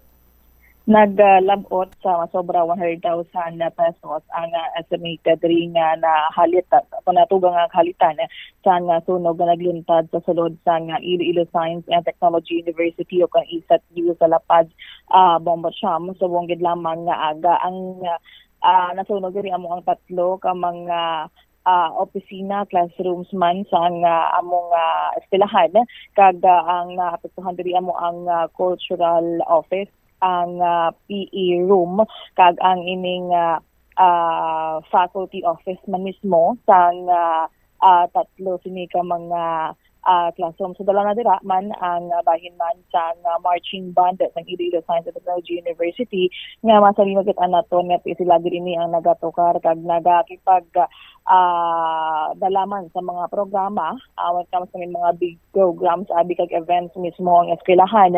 Sila ini ang nagatukar kag yara man mismo ang ila presensya bisan nasasagwa pa man sa mga eskwelahan nila nga naga-perform Bombo Chama. Dalaman dira ang ilang cultural office kag mismo ang physical education room kung sa diin ni yara man sa mga kagamitan nga nagkarabilin dira. So ini man ang subong so far ang estimated talang damage ng Bureau of Fire Protection, but then subject to increase pa ini if ever gid lang mag-file sang affidavit of fire loss ang eskwelahan kag mismo nga mga faculty sa nasambitan ng mga opisina Bombo Jam. So far sa mga aga ang ato madri na labot man ang ining bahin man sang band director sa marching band sang ISAT-U nga si Mr. Jerry Alcaliaga kag iyag diri gid nagkasubok og emotional gid nga ginsaysay kun ano diri ang mga memories nga na eksperyensyahan kagay nahimo man mismo sa tatlo sini ka mga opisina kag iya mismo sulod hulot niya dira sa may faculty room, and of course ang iya madiri nga pag dumdum sa liwat kung ano gid ang inagihan kag kung paano ini napundar ang mga pilaman ka mga instrumento ngayara sa may sulod sang among opisina Bombo Sham. So kagina naging sa niya nga pinabatian lamang kagintawgan ini siya nga nadala nagil sa sunog ang mga instrumento sang mga estudyante, and ini man ang iyang ginsaling tipon lamang magalabot ini sa sobra milyon ka pesos ang balor sang mga instrument nila kay tiilay lain ini mayara sang guitar, mga music instruments man dyan mismo sa marching band nga ini, and dako man nga kasubo mismo sa nabatyagan man sang mga banda nga kabahin sang ining marching band sang ISAT-U. Actually kagina nag-abot man ang pila diri ka mga miyembro sang marching band, ang mga student dancers sang ISAT-U nga nangin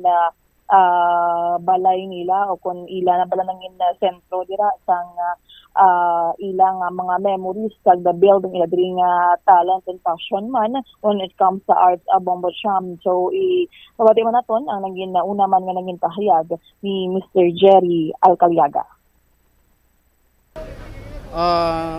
Usually ang tanan nga klase sa instrument dira naka-file or naka-pasulod dira sa akong band room, especially sa marching band dira agad ang dako na nga items or mga instrumento nga nakatago dira or gina-utilize naton sa aton nga during the activities or the program this university.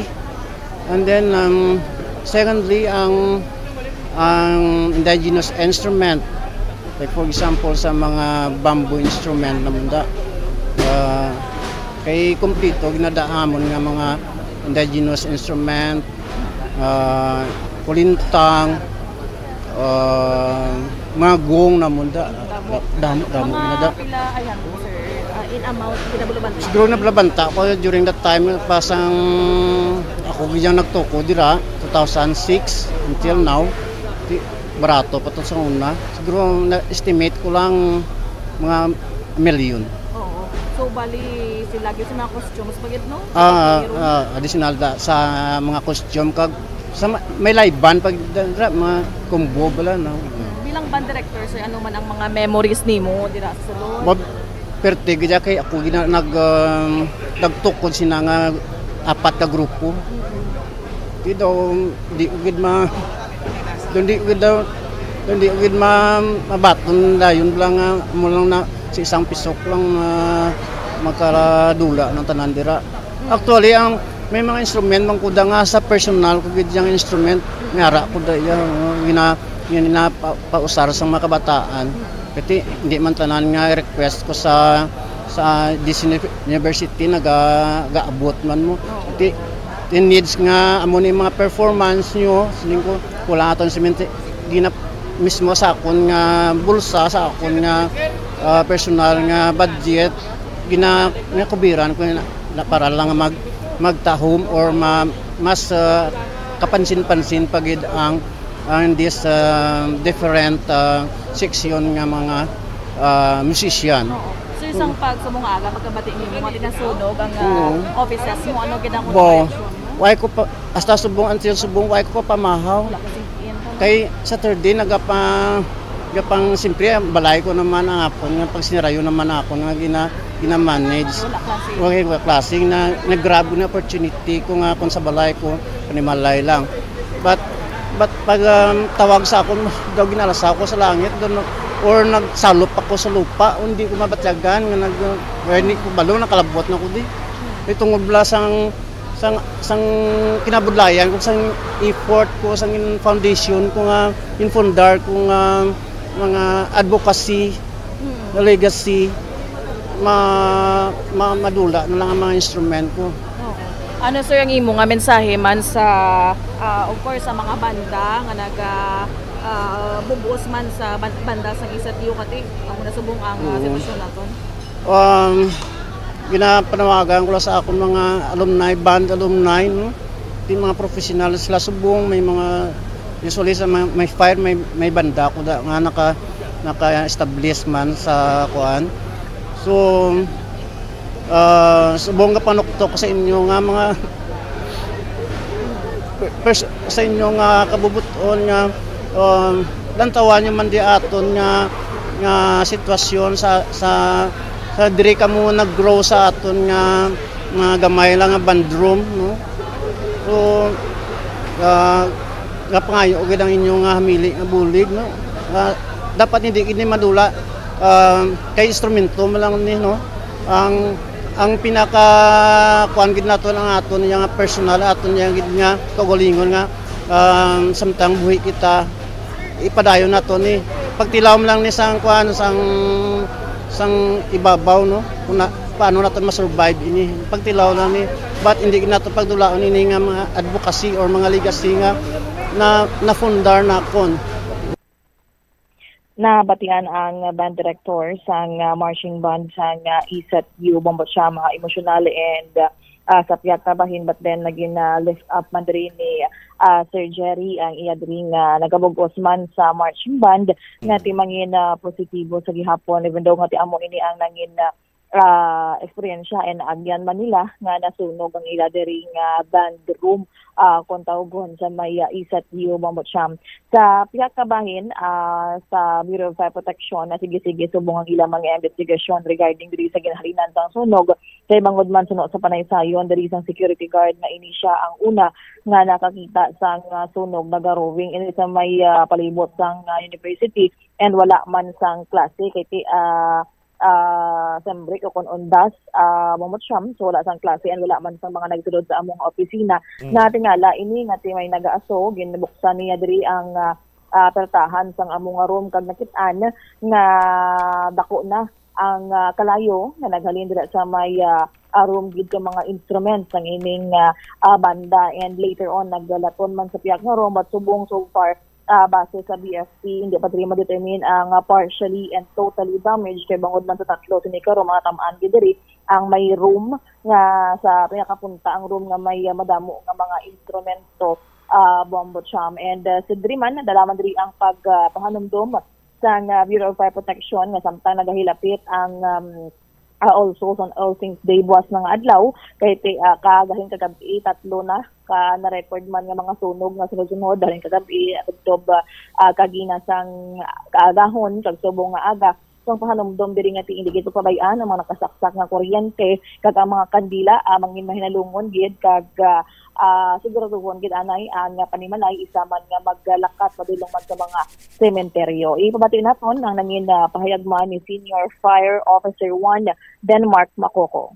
Actually ma'am, naka-declare naman ang aton nga fireground commander o civil commander naton nga si Inspector Mercado sang fire out around 10:19 kagina. Ang aton time of alarm 9:34 ang aton nga time of alarm tapos muna nag-abot na ni mga aton mga responding unit ang may bali sa BP lang may 6 kita ka fire trucks nga nagresponde at the same time may isa ka ambulance as well as may mga volunteer man nag-alabot mo nagbululig ag sa amount of damage according 158,000 more or less based ni sa ma'am sa amon nga BP personal manual amon nga estimated damage. So ang kagang involved nga building is ang iya ka PE building ma'am. Wherein daw tatlo ka room ang involved. Tapos wala man ta recorded nga injury or injured or at the same time wala man sang casualty. Ang estimated naton nga amount sir subject to increase pa kay ini mga instruments. Kung depende ma'am sa area estimate lang depende ma'am sa school kung masubmit sila sa affidavit of fire loss amo na i-declare ta later on kung pilagid ang exact amount or ang pinakalapit sa na amount of damage. Sa rason sir sa ginhalinan sa sunog? Sa subong ma'am ongoing pa man ang investigation given nga ginamapping pa sa aton nga mga tropa at least medyo puog pang aso ano man sa part namon kag sa medyo dangerous pa man lang magsulod ni pa-cool down ng anay. Matapos ang tatlo kasunod-sunod nga sunog galing kagabi, ano nga ton nga panumdom sa publiko since nga lapit na ang tikalalagwas na?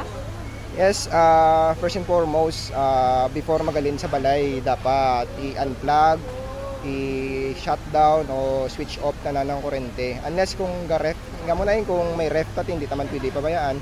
So at the same time, tapos kung magsindig man sa kandila, hindi tagin dapat pagbabayaan, pabayaan ta lang bala nga pagsindi tapos bayaan lang. After sang prayer or after sang mga aton nga tradisyon, i-put out na lang or ipatyon ta na lang para malikawan ang sunog. Nabatian si Senior Fire Officer 1 Denmark Makoko ang acting chief sang Bureau of Fire Protection Iloilo City Chief Investigation and Intelligence Unit, Bombo Champ. Natumod na initially ang cause of fire? Initial lang manggari kasi wala man sa may nagsulod and wala man sa siguro ang kuryente, but then wala din confirm sa BFP Bombo Champ kasi under investigation sa gihapon ang status manggari. Special non-working holiday man subong mo, so why man opisina I do believe sa bahin sang isatyo. So isa man ini karon sa mambal naton nga tido ka-unusual nga gulpiada lang may magluntad iyang sunog kay way isang tawo, but inatugyan naton ina sa Bureau of Fire Protection sa pagtumod sining cause of fire. Ang isa lang man to kagina ka makabig naton masubo iya sa bahay ni Sir Jerry kiti pila man kadikada nga ginpundarya ini, tapos sa mutukan ang balya sa isa lang ka pamisok nadula ang sa malawig nga tsimpo nga iya sini nga tukod kag damo nagkalalitan to nga mga instrumento sa ila sini nga marching band, mga indigenous mga baka indigenous, mga made of bamboo kag iban pa sini iya nga mga musical instruments nga ti apektado gid kay kung mga drums na ang magkalasunog lang na ang iya sini nga mga plastic, ang iban sini nga made of steel dira iya bubuhana at kung hindi siya ano gitawag ning matagan mo gilayon sang nagakaigo nga tensyon, mahingagaw mo hindi man mataman, pero kalabanan gisi na nagkalaguba sa iban nga mga rooms dito or offices, all in all na ni 168,000 pesos ang estimated nga kalitan. 158,000. 158. Tama, Bombo Champ. 158, but then subject pa to increase ang estimated sini kay since nga may mga instruments and wala pa bala total o kung ang ining estimated damage kid niya kay kagina sa pagsulod naton sa na fire out na makitaan magata dito nga nag totally gid abo na gid ang mga actually di mismo gani nga mga naga-form pa siya as bilang awards ng marching band, but then nasunod with the Bombo Champ. All right, sige. Ini si Bombohan namin doon sa Andasa, and this is Bombo Radio Philippines, the #1 and most trusted source of news and information. Basta Radio, Bombo. Salamat gid Bombohan na Andasa sa imo sining follow-up report. So kabay pa sa aton sining mga kabombo sa mga alumni sang Isatyo Marching Band. Nagapanawagan gito si Sir Jerry sa inyo sining kalwan nga makabulig kiti damo gid ang na-damage sa tuga sa sining sunog. Kag sa karon hindi pa man matumod diri kung anong cause of fire, bangod kiti subong special non-working holiday as sang announce sang Malacanang nationwide ang All Souls or All Saints Eve, no? Sa aton sini All Saints Day Eve. Gilakip ini sa special holidays for 2025. No, sa aton sini karon iya nga mga kabombo. So kung mag-amo sina but silingon wa isang klase, wa isang trabaho, and yet may nagluntad sini nga sunog, so dapat husisaon gid ini mayo sang Bureau of Fire, siguro with the help man dira sang mga technical personnel from Iloilo Science and Technology University. Oras naton 20 minutos na nakaligad sa takna sining launa. Standby kay check naton si Bombo Jomar Villa basta mga kasubong sinigani iya nga mga hilikoton kalabanan sa mga kabumbo naton nga may mga pamilya sa piyak sini nga isla. I'm referring sa isla sa Guimaras, kagang iban siniti nagakadto sa ila sini nga mga paryente. Ang iban bangod nga ti malawig or makabig naton nga long weekend, ginagrab nila ang opportunity nga magbanding, mag-blue bakasyon, distress, nagapadulong sa isla sang Guimaras. Kay damo sang mga beach dito, no? Sa aton sini nga mga kabumbo. So isa man ini sa mga dapat mapasiguro sa aton sini mga otoridad, particularmente ang Philippine Coast Guard, nga way sang anuman sini nga sahi isang ginatawag sini nga overloading or sobra bala sa numero sang pasahero. That is why nga bisa nakasulat na sa manifesto, ginatsikyan gikuno sa Philippine Coast Guard. Si Bombo Jomar Villa may follow-up report. Bombo Jomar, please go ahead. Ginapatuman sang Philippine Coast Guard ang may sining inspeksyon sang mga pasahero kag dala, no? Halin sa may area karon sang Parola pakadto sa Guimaras and vice versa. Ini may kantanan sa sining masangkad sining karon nga pagpatigayon sang operasyon, no, sang aton sa likod ng otoridad agod nga mapabilin, no, nga ara sa safety ang mga pasahero sa tion nga mag-travel halin sa Iloilo pakadto sa Guimaras kag sa sining ligtas undas, no, nga kampanya sa aton sining gobyerno. So ang ining sistema diri karon sa may area sang Parola Wharf way man sang pinagbag-o, no? Bumutsam in terms karon nga kon mag-travel ikaw. So una sini kuha ikaw sang ticket, no? Kag may ara sang barayran sa sulod niya sa no? Sa sulod ka na sang sakayan pandagat, no? Kun ining fiber boat dito ka na bayad sang imo sining plate. At the same time, before pa man may ara na sila sa mga listahan o kung sa gitawag sila nga manifesto nga ilista mo ang imo sini karon nga pangalan. So ginahimo diri sa Philippine Coast Guard kay balaan mo ang iban nasako na, although nga hindi pa man gitamak damo nga nagapugok ang area karon sa Parola. So gina-expect mga karon sa hapon Bombo Champ, no? So ginapasiguro sini nga hindi mag-overload, no, ang mga sakayan padagat o kung magpasakay sa sobra sining pasahero nga posible maka-cause ang ginatawag sining aksidente. So magluwas nga ginapasulat sa manifesto ang ginahimo sining sa Philippine Coast Guard kag ang sa bahin karon sa Philippine Maritime Police. Gina-check gid nila, no, isa-isa sa sulod ang mga pasahero kung bala ang numero sa ginsulat sining manifesto, no, nagapareho sa sulod.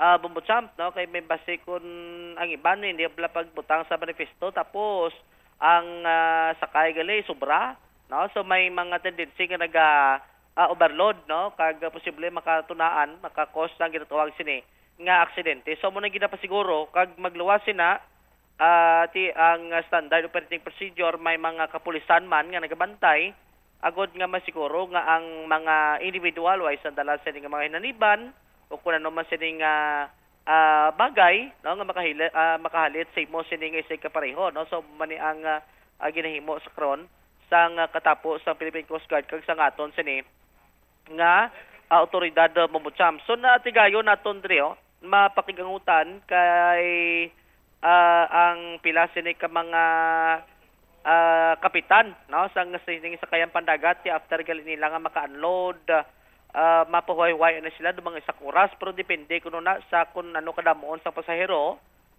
interval nila tapos makabalik naman kay na doy pamangkit kuno damo sa mga pasahero sa mga isang oras ang ila sining pahuay antes ka makakarga naman kag makabalik sa Guimaras.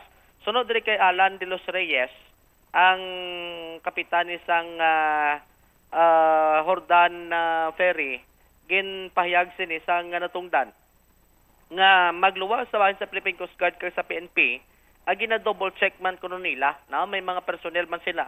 Agud nga masiguro nga ang pasahero hindi magsobra sa capacity sang sakayan kay bala mo may ara nga tag 60 no may tag 70 depende sa kada kon kon mag 60 hindi na dapat maglapaw sa 60 ka pasahero ang makiter. So magluwas sina sa bahin sa otoridad ginapasiguro Manila kag hindi man sila gusto no nga basi mag-overload sila kag akakos sang insidente abi samtang nagabiyahe nga sang lawod sang Guimaras kag sang Iloilo sa aton sini nga mga kabombo. Ari blanong kabahin sang pahayag ni Sir Alan de los Reyes bumbutsam kag siya sining observation man sa kunanong biyahe karon no subong sining adlaw antes sa Nobyembre 1. Subong hindi pa masyado ka damo ang pasero nga naga pagwa kag pasulod sa Guimaras. Pero kada trip nyo puno gid? Sa wala hindi puno sa capacity hindi seating capacity. Pila ang capacity nyo ni? 80. 80. Tigi sa maka trip kamo pila lang pasero nyo? Sa ano lang 150 plus. Hindi ba mo ma-per day karan? Hindi man. Bukupan mo no? Oo. So bali kamusta ang tripping nyo subong trip nyo first trip kag last trip nyo may changes? Okay na pa first trip namon pila to amon nga pasahero. Pero subong daw na may nang oras black may pagbago ka. Ay pagbago. Sa oras. Umpisa ka mo mga trip ko naga kag matapos amo man gyapon? Amo man gyapon na amon yung schedule. Why ka mo adjustment abi mapagapi ka mo alas 11 alas 12? Wala kami dagat na kami alas 10. Alas 10. Alas 10. Basta sa Romana. Silugan lawgid? Sa may schedule man kami mo kada unit. May schedule nga pang alas 10. Paano ta masiguro kap nga ang pasahero naton hindi maglapaw sa city ta? May may checker makita na isip. Isip sa nagamit nilang counter tali para hindi magsobra sa capacity ang karga. Subot silingon kamo nga daan gina-check nyo ang capacity. Magluwas nga ya ka Coast Guard may ara pagid. Mo namon dire yung gina-check mo namon ang dire. Ang pasahero kung ka-seating capacity na amo na. So wala ka magpasobra? Wala na. Okay. So sa subong pagkon panggil sa naglikad niya tuig din mas damo at zero? Hindi lang ko ka-estimate ka lang kay sa ligad nga tuig daw wala pa ko bago wala ko sa ligad na isa. Sa panyempo subong kadugalan ulan napiktado ka mo hindi? At depende sa ka pasahero. Pero okay baskin gaulan basta kung dabo pasahero yun man. Abay sorry ka kusgada? Oo. Sige na.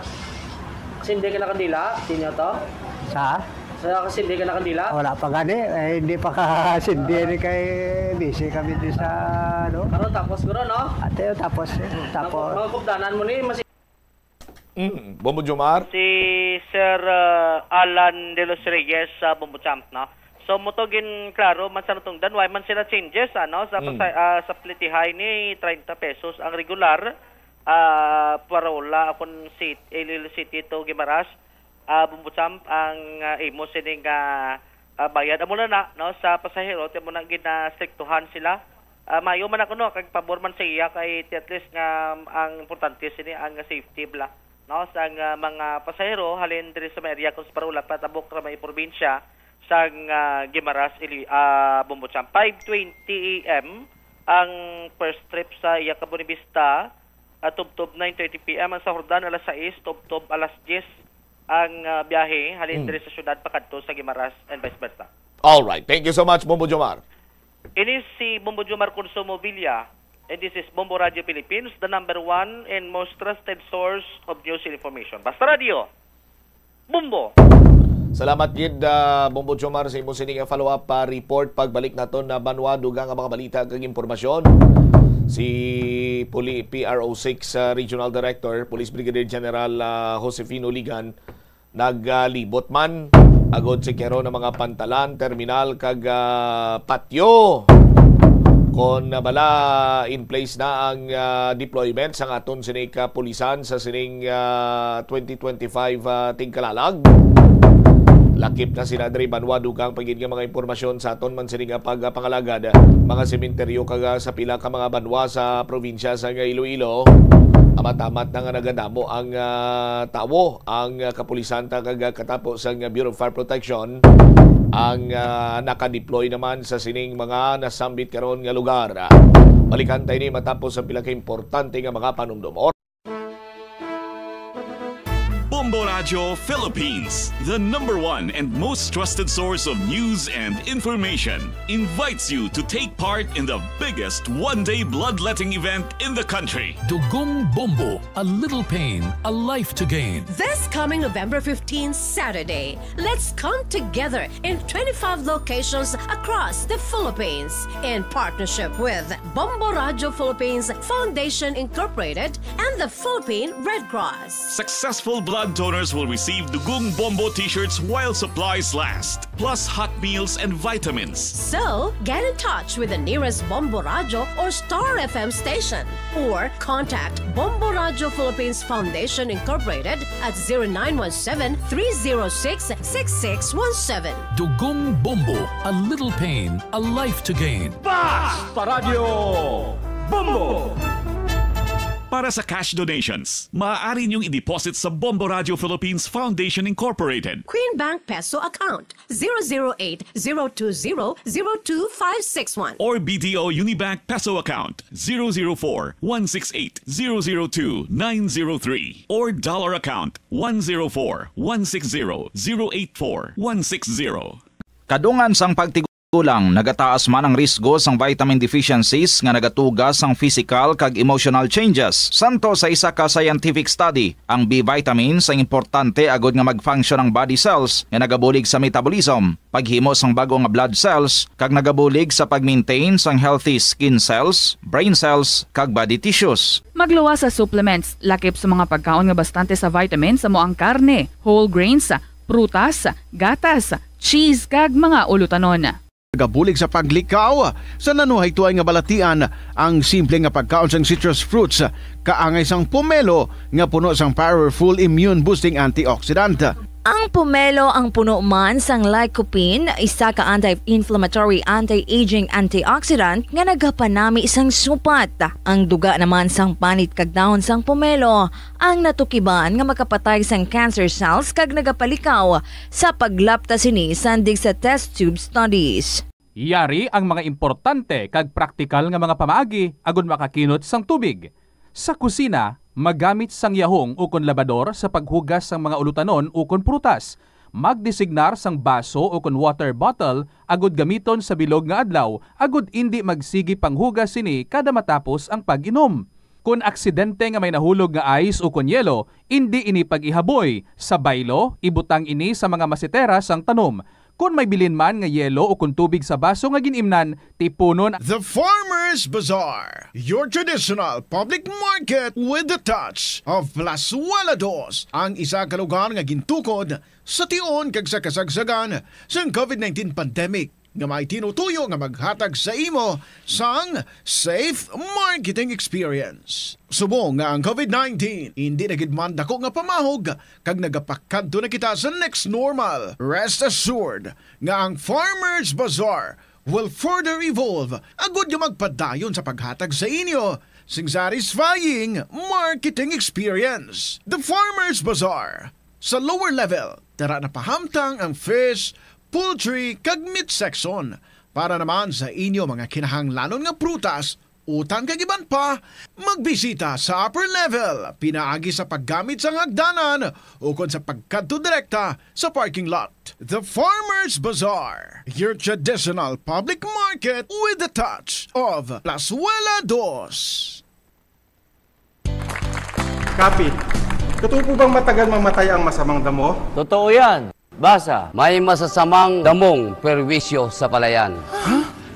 May solusyon po ba dyan? Meron. Nasusulat yan dito sa bote ng Tornado. Sa Tornado Herbicide, ang patubong damo may 1 hanggang 2 dahon, walang ligtas. Patay lahat ng telebisyon, gabi-gabihan at gumi. Tornado? Tornado Herbicide, malupit sa masamang damo.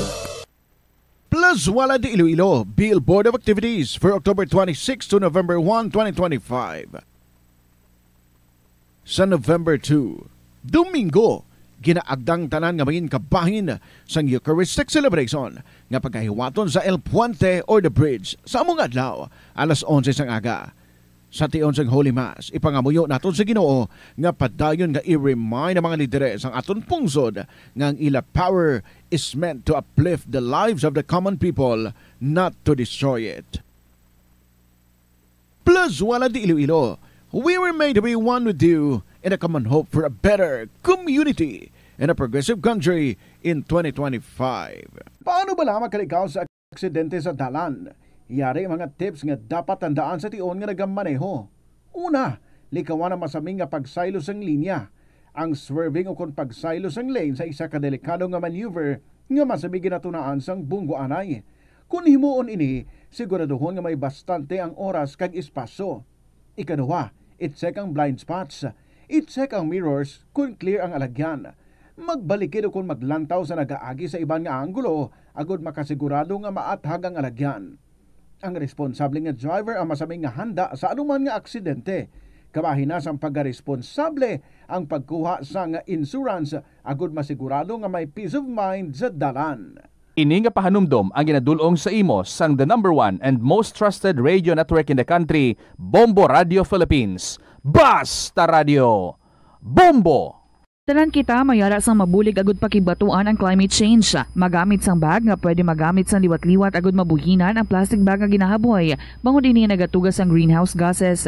Ikaduha, hindi masami magamit sang computer. Kung 4 ka oras lamang sa isa ka adlaw ang imo nga paggamit sang computer, makabuhing ka na sang carbon dioxide emission nga 83%. Ikatatlo, kung malapit man lang imo nga kaladtuan, mas maayo nga maglakat o kung magsakay na lang sa bike. Magluwas sa makakinot ka na, mabuhinan pang polusyon nga nagatugas ang climate change. May kilala ka bala nga mga bata nga mahilig sa video games? Nagausik bala ini sang inoras sa paghampang sang iya ginakaadikan nga games? Isa ka pagtuon sang American Academy of Pediatrics ang nagapahayag ngang sobra-sobra o kon inoras nga pagtiner sa paghampang sang video games ang makadulot sang depresyon, anxiety kag manubo nga grade sa eskwelahan. Suno sa mga eksperto, halos 9% sa kada 3,000 ka mga elementary students sa kada pungsod ang makabig pathological o kon addict sa paghampang.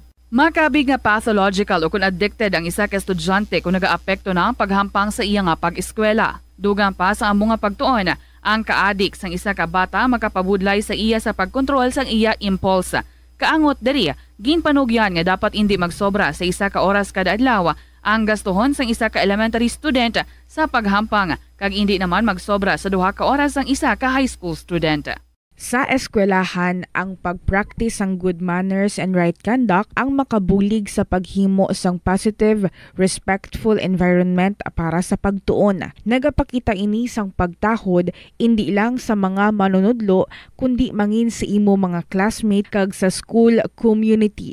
Mag-abot sa eskwelahan on time. Ang pag-abot sang late sa klase kag sa aktibidad ang nagapakita sang kakulang sang respeto sa oras sang iban. Magpamati sa imo maestra o kun maestro samtang nagadiscuss sang lesson kag sundon sang maayo kun may yara sang instructions.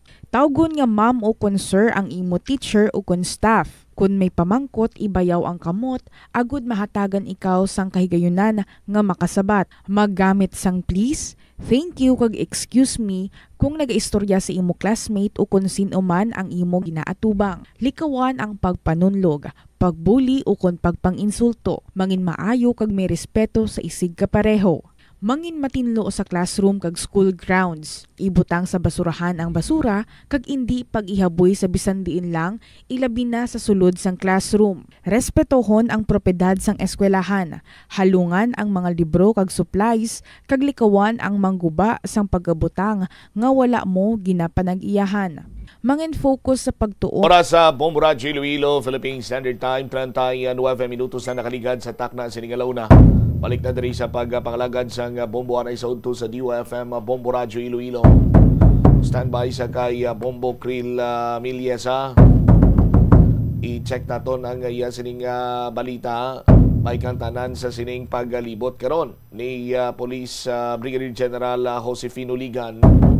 Agud to si karon ang mga pantalan, mga terminal kag subong man patio in preparation sa 2025 tigkalalag. Standby sa aton sining mga kuturan sa dugang nga mga balita kag impormasyon. Di nakalapot si Bombo Krill kag later on check taman kag kumusta unta mga kabanwahanan sa probinsya sang Iloilo. No, kay nakadeploy naman ang mga katapos ang aton sining kapulisan subong man ang Bureau of Fire Protection. Check ko na si Bombo Krill Milyesa sa iya sining follow-up report. Bombo Krill, please go ahead.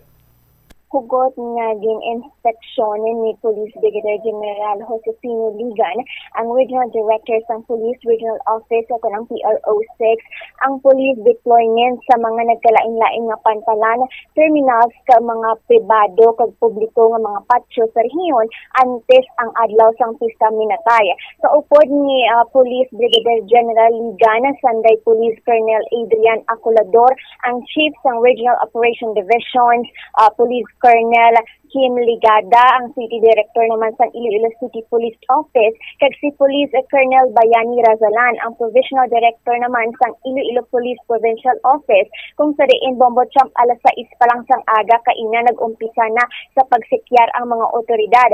Una nga gimbisita amo ang Parola Wharf, kung sa diin naabdan ni Police Brigadier General Ligan nga wala pa naka-set up ang mga police na din assign sa lugar bangod nga ila din rason nga nagpamahaw pa ini sila kabangdana nga wala sila sa ila area nga dapat bantayan. So medyo ginlaygayan ini sila ni Police Brigadier General Ligan kagina no kaga ginahambalan kung ano di bala ang dapat nila nga obrahon kag paghatagan sila ini sang tsansa nga mag-eksplikar sang maayo sa kung ano ang natabo kagina dito Bombo Champ.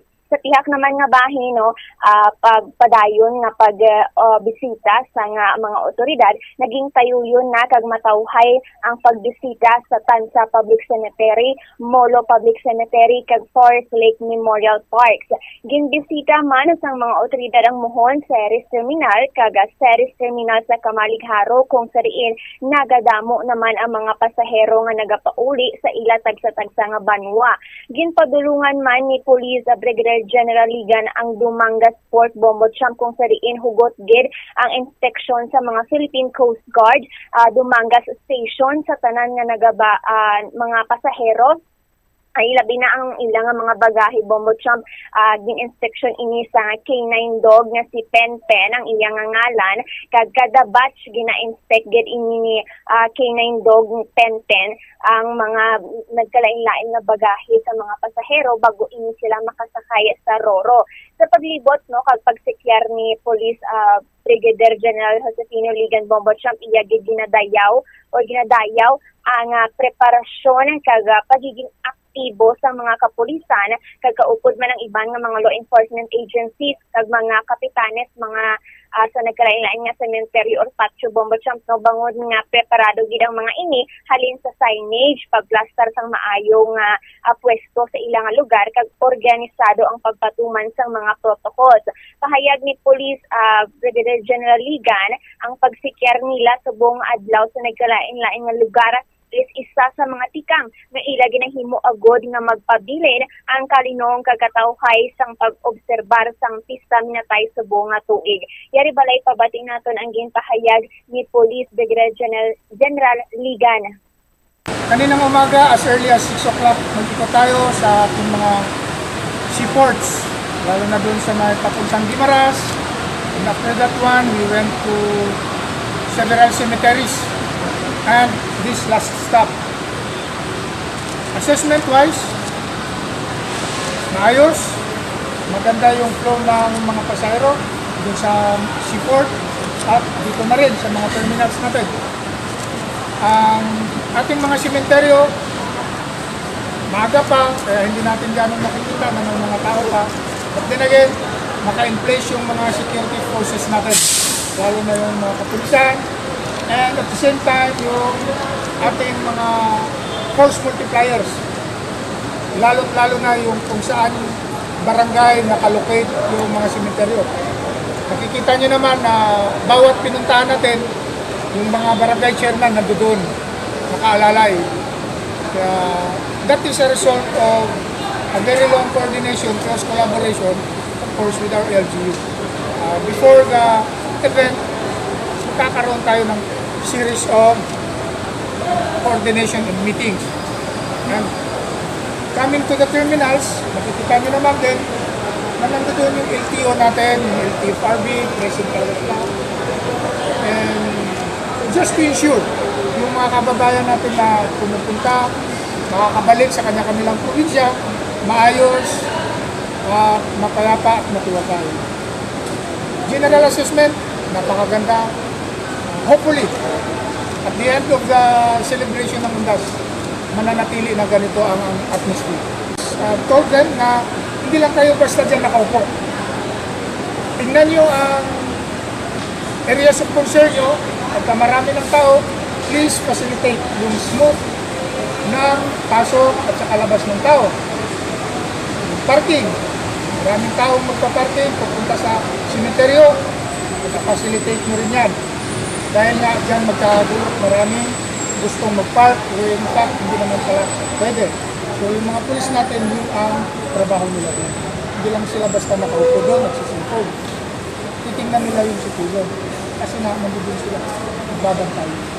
Across Western Visayas, we deployed almost around 4,000. Kasama na yung mga partner agencies natin dyan.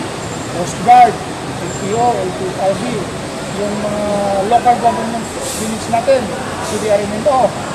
For the police personnel, yung organic natin, we have total of 2,756 across Western Visayas to ensure a safe and peaceful Undas celebration. Umakyat ako sa mga bus, mamimigay tayo ng safety tips, IECs, para bago sila makalis, kahit pa paano may mabasa-basa sila, maging mag-ingat. Una-una sa lahat, pag nagbabiyahe, please manalangin or pray para sa kaligtasan ng pagbiyahe. And at the same time, magiging aware doon sa environment, lalo na pag nasa biyahe. Meaning, hindi lang basta mga gamit nila, secure, kasi hindi natin maiwasan talaga, baka merong nagtitake advantage. Mga pasahero natin natulog, baka i-take advantage. Mga tipik-tipik. So, alaga na rin sa sarili, bantayan na rin yung sarili, and magmasid sa mga environment. For our police officers, alagaan din yung sarili nila na hindi sila magkakasakit. Please drink lots of water para hindi ma-dehydrate. Kasi nga, pabago-bago ang panahon, umiinit, at umulan. So, take good care of yourselves para makapag-discharge kayo ng trabaho nyo ng maayos din. Ato nabatian ang kaya ni Police Brigadier General Josefino Ligan Bombo Champ kagdugang niya diri sa tanan nga ginbisita niya nga mga personnel o kon mga kapulisan ginapahanumdum niya gid na dapat mag-zero crimes ang ining pag-celebar o kon pag-obserbar sa nga pista minatay subong nga tuig Bombo Champ. All right. Ini si Bombo Cropan Salis Neliaza and this is Bombo Radio Philippines, the #1 and most trusted source of news and information. Basta Radyo Bombo. Salamat gid Bombo Krill Miliesa. Mayo lang kay mabuot nga regional director na sugata sang pila ka mga personnel to nga nauna pa sila ang regional director sa ila sini nga mga pwesto.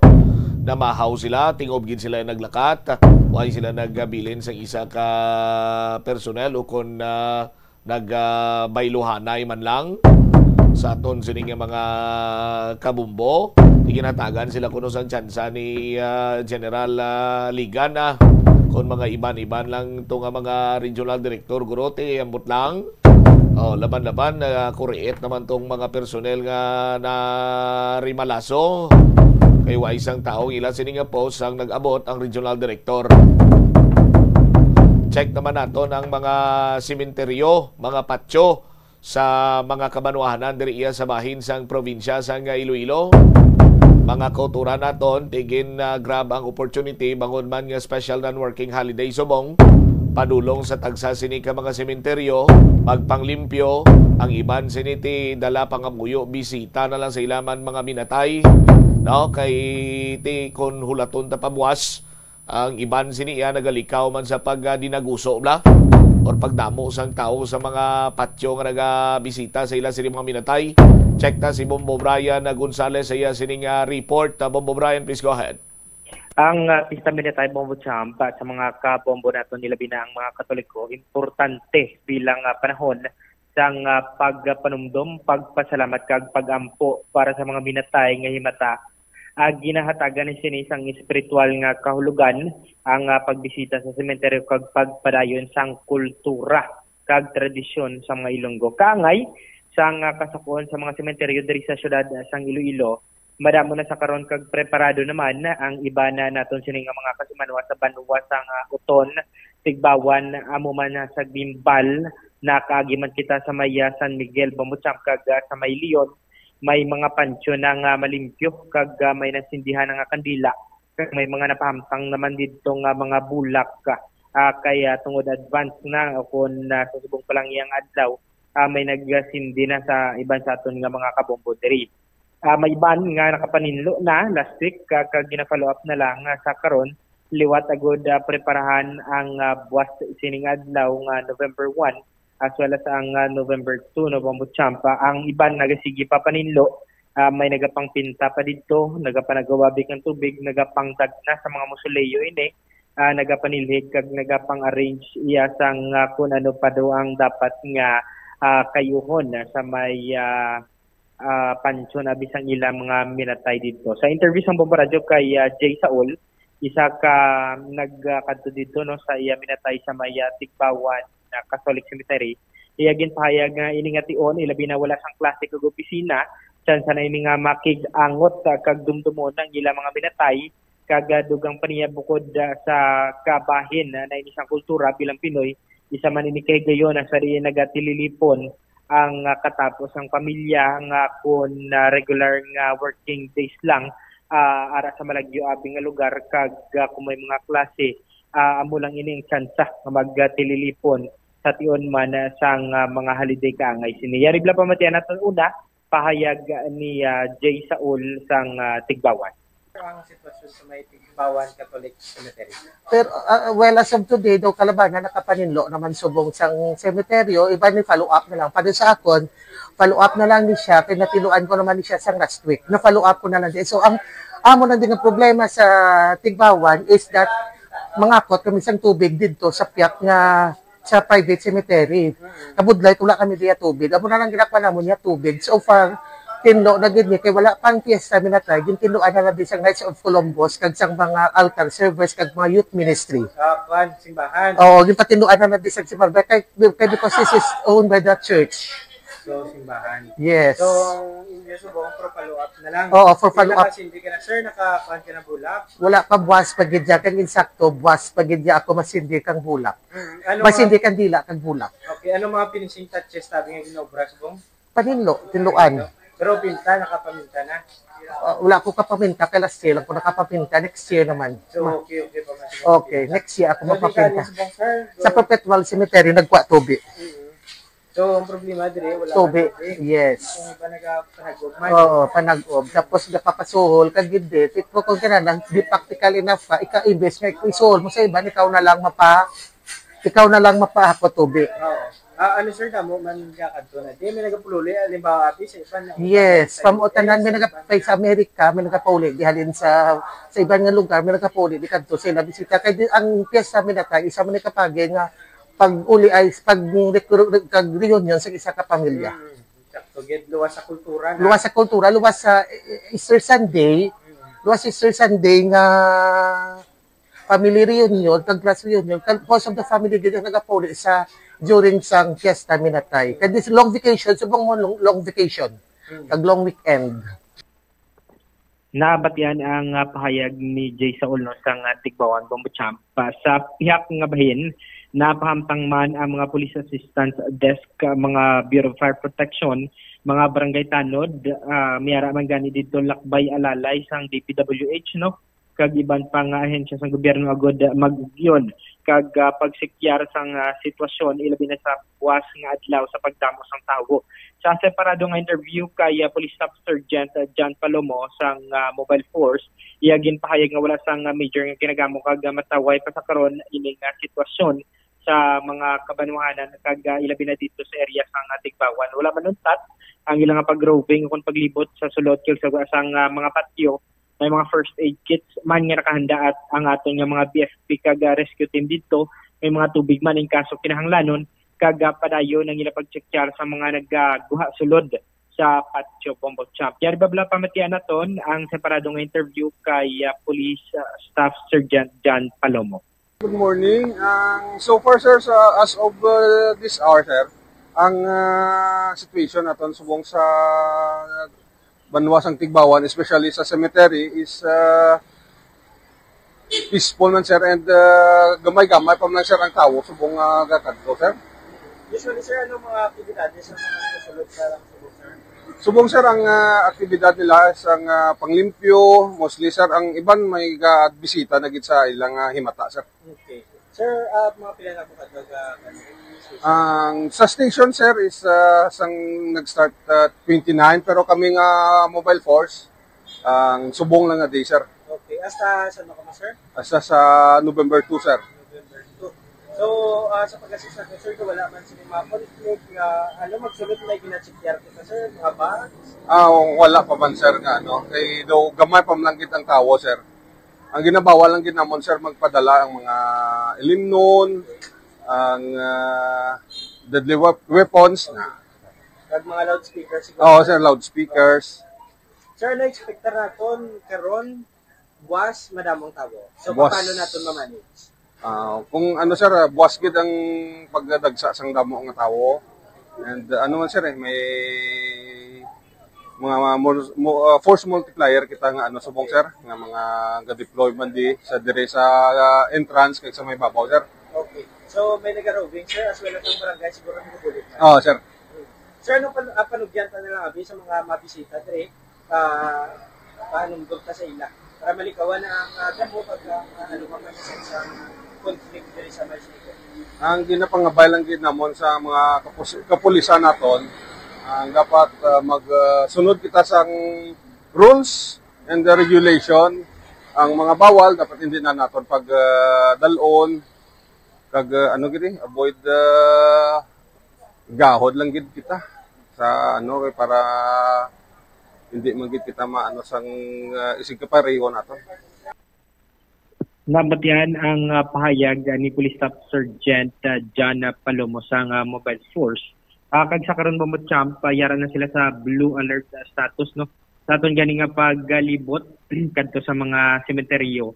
Wala sang mga pulis nga nagapungko gani sa ilang mga pulungkuano kay siguro natimbrihan na nila nga nagalibot subong si Police Regional Director Josefino Ligan nga nagapang-checkar gid sa mga parola wharf as well as sa mga sementeryo kag mga entry points diri sa may siyudad kag probinsya sang Iloilo. So ano gid naka-alerto gid ang aton nga mga kapulisan kag padayon nagapahanumduman nga sundo na lang ang guidelines agud malikawan ang problema kag hindi na makaistorbo sa isig kapareho naton. All right.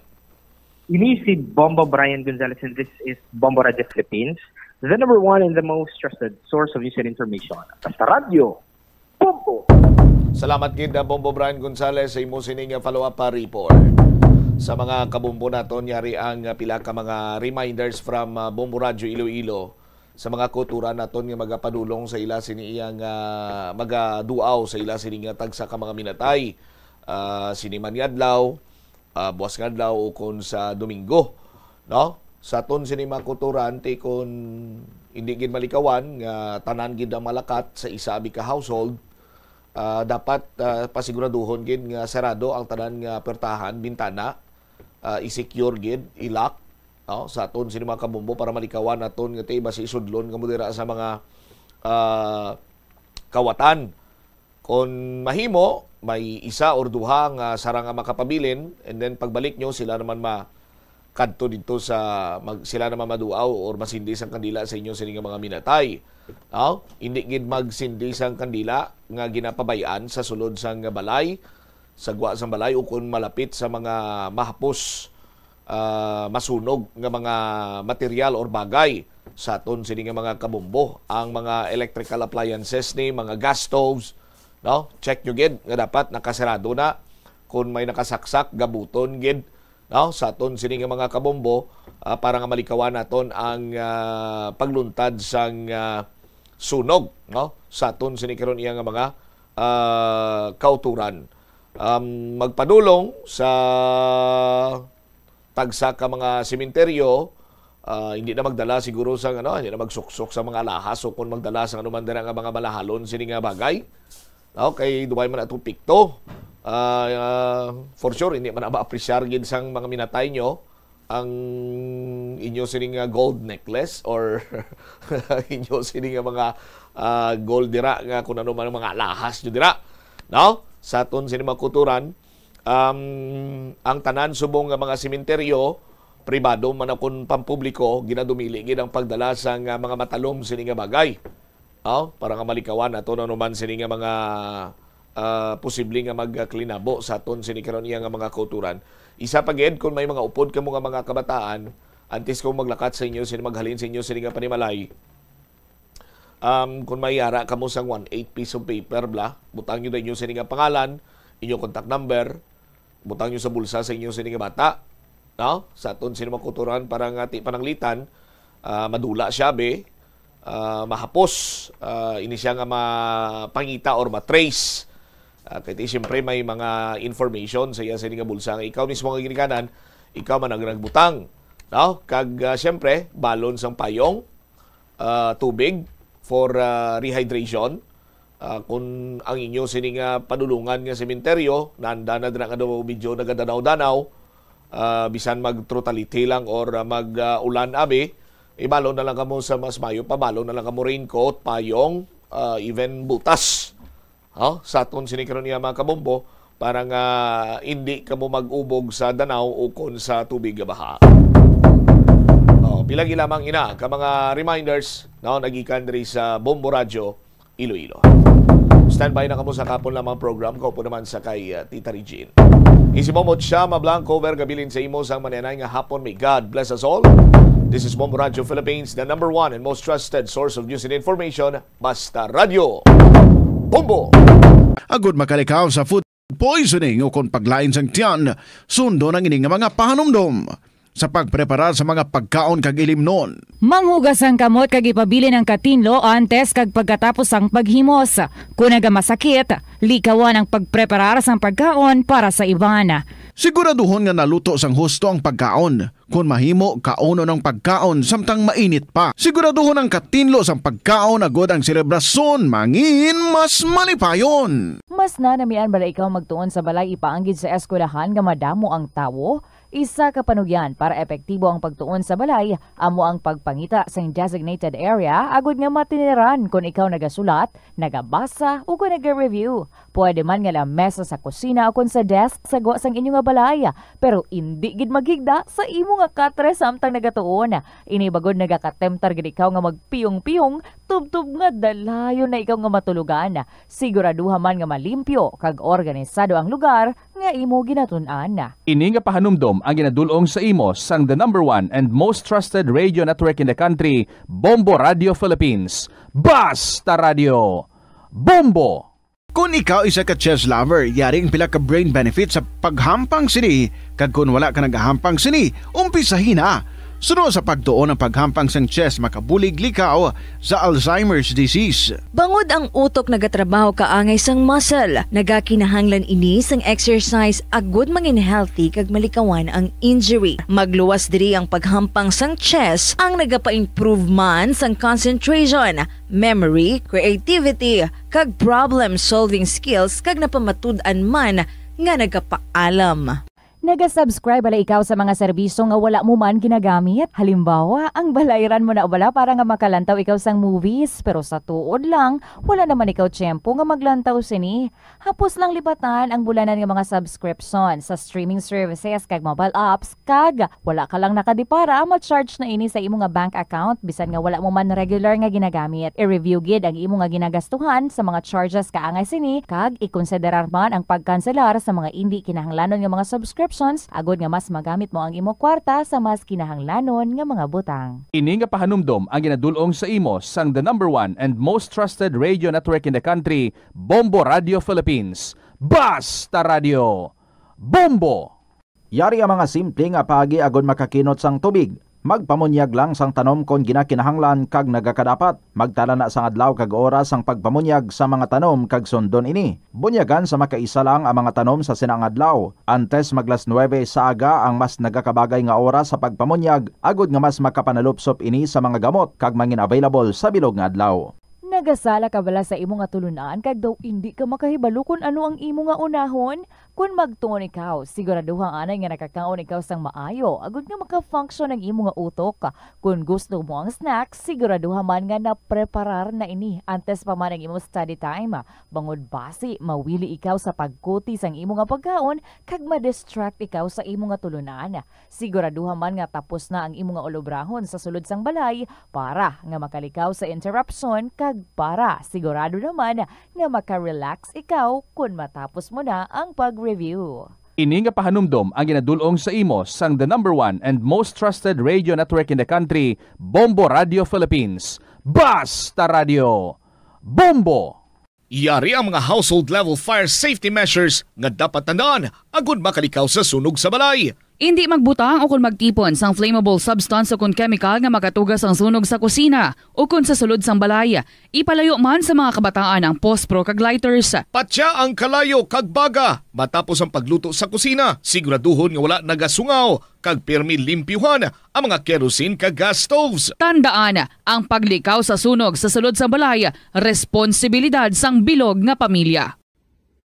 Ang kalibutan ginakabugusan sang 71% sang tubig o kun kadagatan. Kag ang kadagatan nagabulig sa pagtugas sang tubig nga aton mainom kag hangin nga aton ginahaklo. Gani, aton halungan kag imentenar ang malimpyo nga ginaagyan sang tubig kag mga kadagatan. Sa masunod nga mga pamaagi. Magpartisipar sa mga organisasyon o kan clean-up events. Likawan ang paghaboy sa mga basura kung sa diin lang. Buhinan ang paggamit sa mga single-use plastic, hindi pag-i-flush o kung ihulog sa mga lababo ang mga basura sa panimalay, kaangay sang plastic straw, auto fluids, kag mga grasa. Kadagatan proteksyonan, kag limpyuhan. Ini nga pahanumdom ang ginadulong sa imo sang the #1 and most trusted radio network in the country, Bombo Radio Philippines. Basta Radio! Bombo! Hindi lamang sa jeans o kung tugas ang katigulangon ang rason sa hair loss o kung pagkaunot sa buhok. Natukiban sa health expert sa South Korea nga ang hair loss ang tuga sa environmental factors. Sa bugos nga kalibutan, nagalabot sa 4.2 million ang nagakapatay bangod sa outdoor air pollution suno sa World Health Organization. Mas sobra 90% sang populasyon sa kalibutan ang nagaistar sa populated areas sa diin ang heart attacks, aggravated asthma, irregular heartbeat kag poorer lung function ang pila lamang sa epekto sang air pollution. Ang kasubo kag depresyon ang hindi pareho nga balatyagon. Ang depresyon ang hindi gulpiyada lang nga nagakatabo sa isa ka tawo. Masami man nga ginakabig sa mga tawo nga depressed ini bangod sa kasubo nga nagakabatyagan. Ang kasubo, temporaryo lang nga nagakabatyagan sang tawo kag masami nagadugay sang pilalang kaadlaw. Samtang, makabig naman nga nag-experience ikaw sang depresyon kung masobre na sa 3 ka bulan nga nagabatyag ikaw sang kasubo. Importante nga mahibaluan ang mga naga-trigger sa nga mga balatyagon agud nga mahibaluan kung paano ini nga bulngon. Sa pagbugtaw mo sa aga, cold baladayon nga tubig ang imo ginainom? Ay, dali lang, wait a minute, para sa ininit. Suno kay Dr. Deborah Weatherspoon, isa ka advanced practice nurse, mas maayo nga mag-inom sang alabaab nga tubig sa aga. Paathag ni Weatherspoon, iniya nagabulig sa lawas nga magpagwa sang toxins kag naga-improve sang imo blood circulation. Sa mga babayi, ang pag-inom sang alabaab nga tubig ay nagabulig man kung ikaw nagasuprer sang period cramps. Hindi ako ne. Kada 39 segundo, may isa ka tawo nga nagakabiktima bangod sa paggamit sang computer. Ito ang Bombo Radio Philippines. Fully digitalized. Numero 1 sa balita, komentaryo, drama at serbisyo publiko. Bombo Radio Philippines. Bombo Radio Philippines. Unmatched. Number 1 and most trusted source of news and information. Basta Radio Bombo! Mayong hapon sa inyong tanan mga kabombo. Ini si Tita Regine. Oras na para sa kahapon lamang program, 9 minutes. After 2 o'clock, last day para sa bulan sang Oktubre sa ating Christmas countdown. Christmas is a time for sharing, giving gifts for everyone. What matters now is this Christmas we share the love.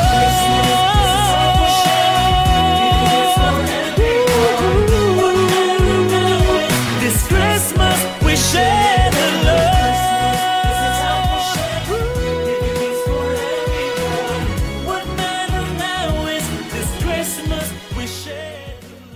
We share the love. 55 days to go before Christmas. Mga kabombo, doble 5 na. And today, sa ating pag-inupdanay sa sininga hapon, October 31. Ano nang ginapang ubran ninyo dira? By the way, tomorrow, November 1, it's All Saints Day. Fiesta sa mga santos. And November 2 is of course, All Souls Day. Fiesta sa mga minatay. But sa ato na nga nanging tradisyon, November 1 kita nag-flock no sa mga patio. Anyway, okay lang man na. Ang iban gani earlier than October 31 ara na. Mga last week of October nag-aamatan amat na kay hindi sila yaluyag sang dinaguso. Kay teko November 1 amugid na ang pagdinaguso sa mga tao. So halong kita sa gihapon, dala kita sang aton mga kalo, sang aton nga mga umbrellas.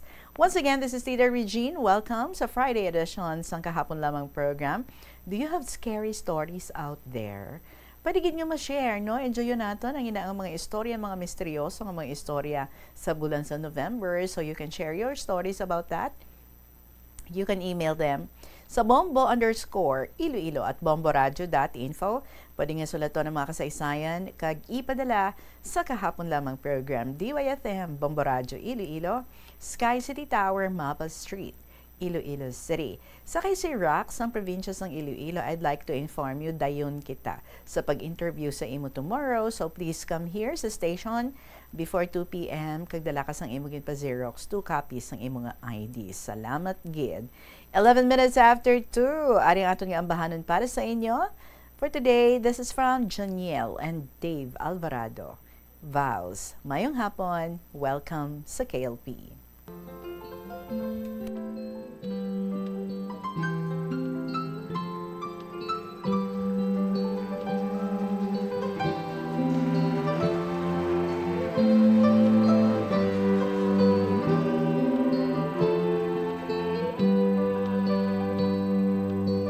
You are the star in my life.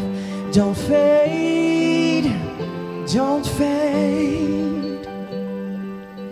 Even in the darkest night, shine away, shine away. You mended my broken heart.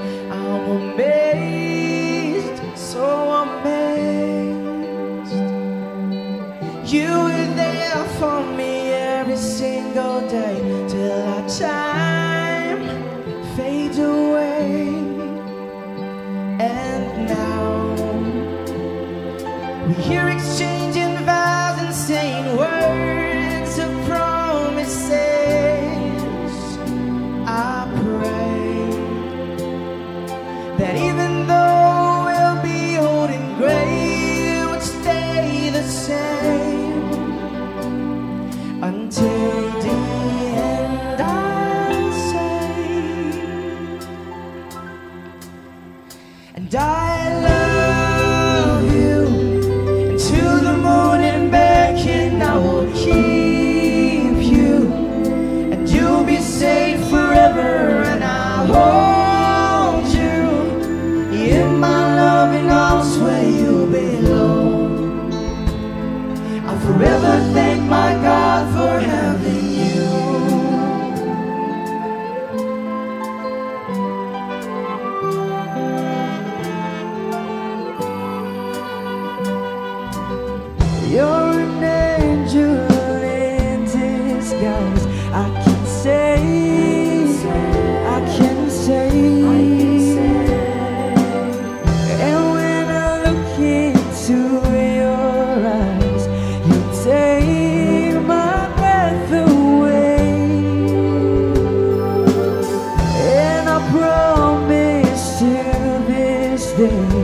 that no one can take you away.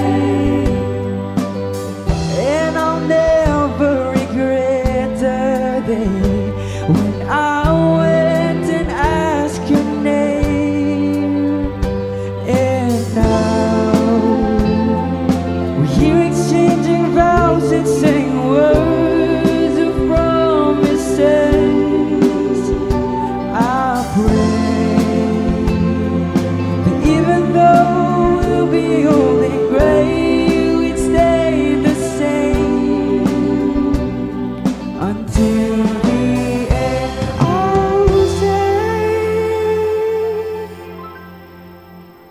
I love you to the moon and back, and I will keep you. You'll be safe forever, and I'll hold you in my loving arms where you belong. I'll forever thank my God for having you.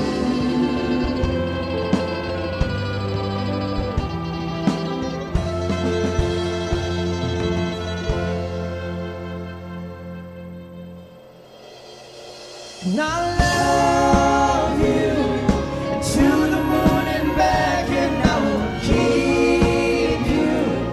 And you'll be safe forever, and I'll hold you in my loving arms where you belong. I'll forever thank my God for having you. I'll forever thank my God for having you. VOWS, Vows by Janielle and Dave Alvarado. 16 minutes after 2 o'clock. Ari na ang aton nga unang sulat para sa sining hapon from Neni sang Western Samar.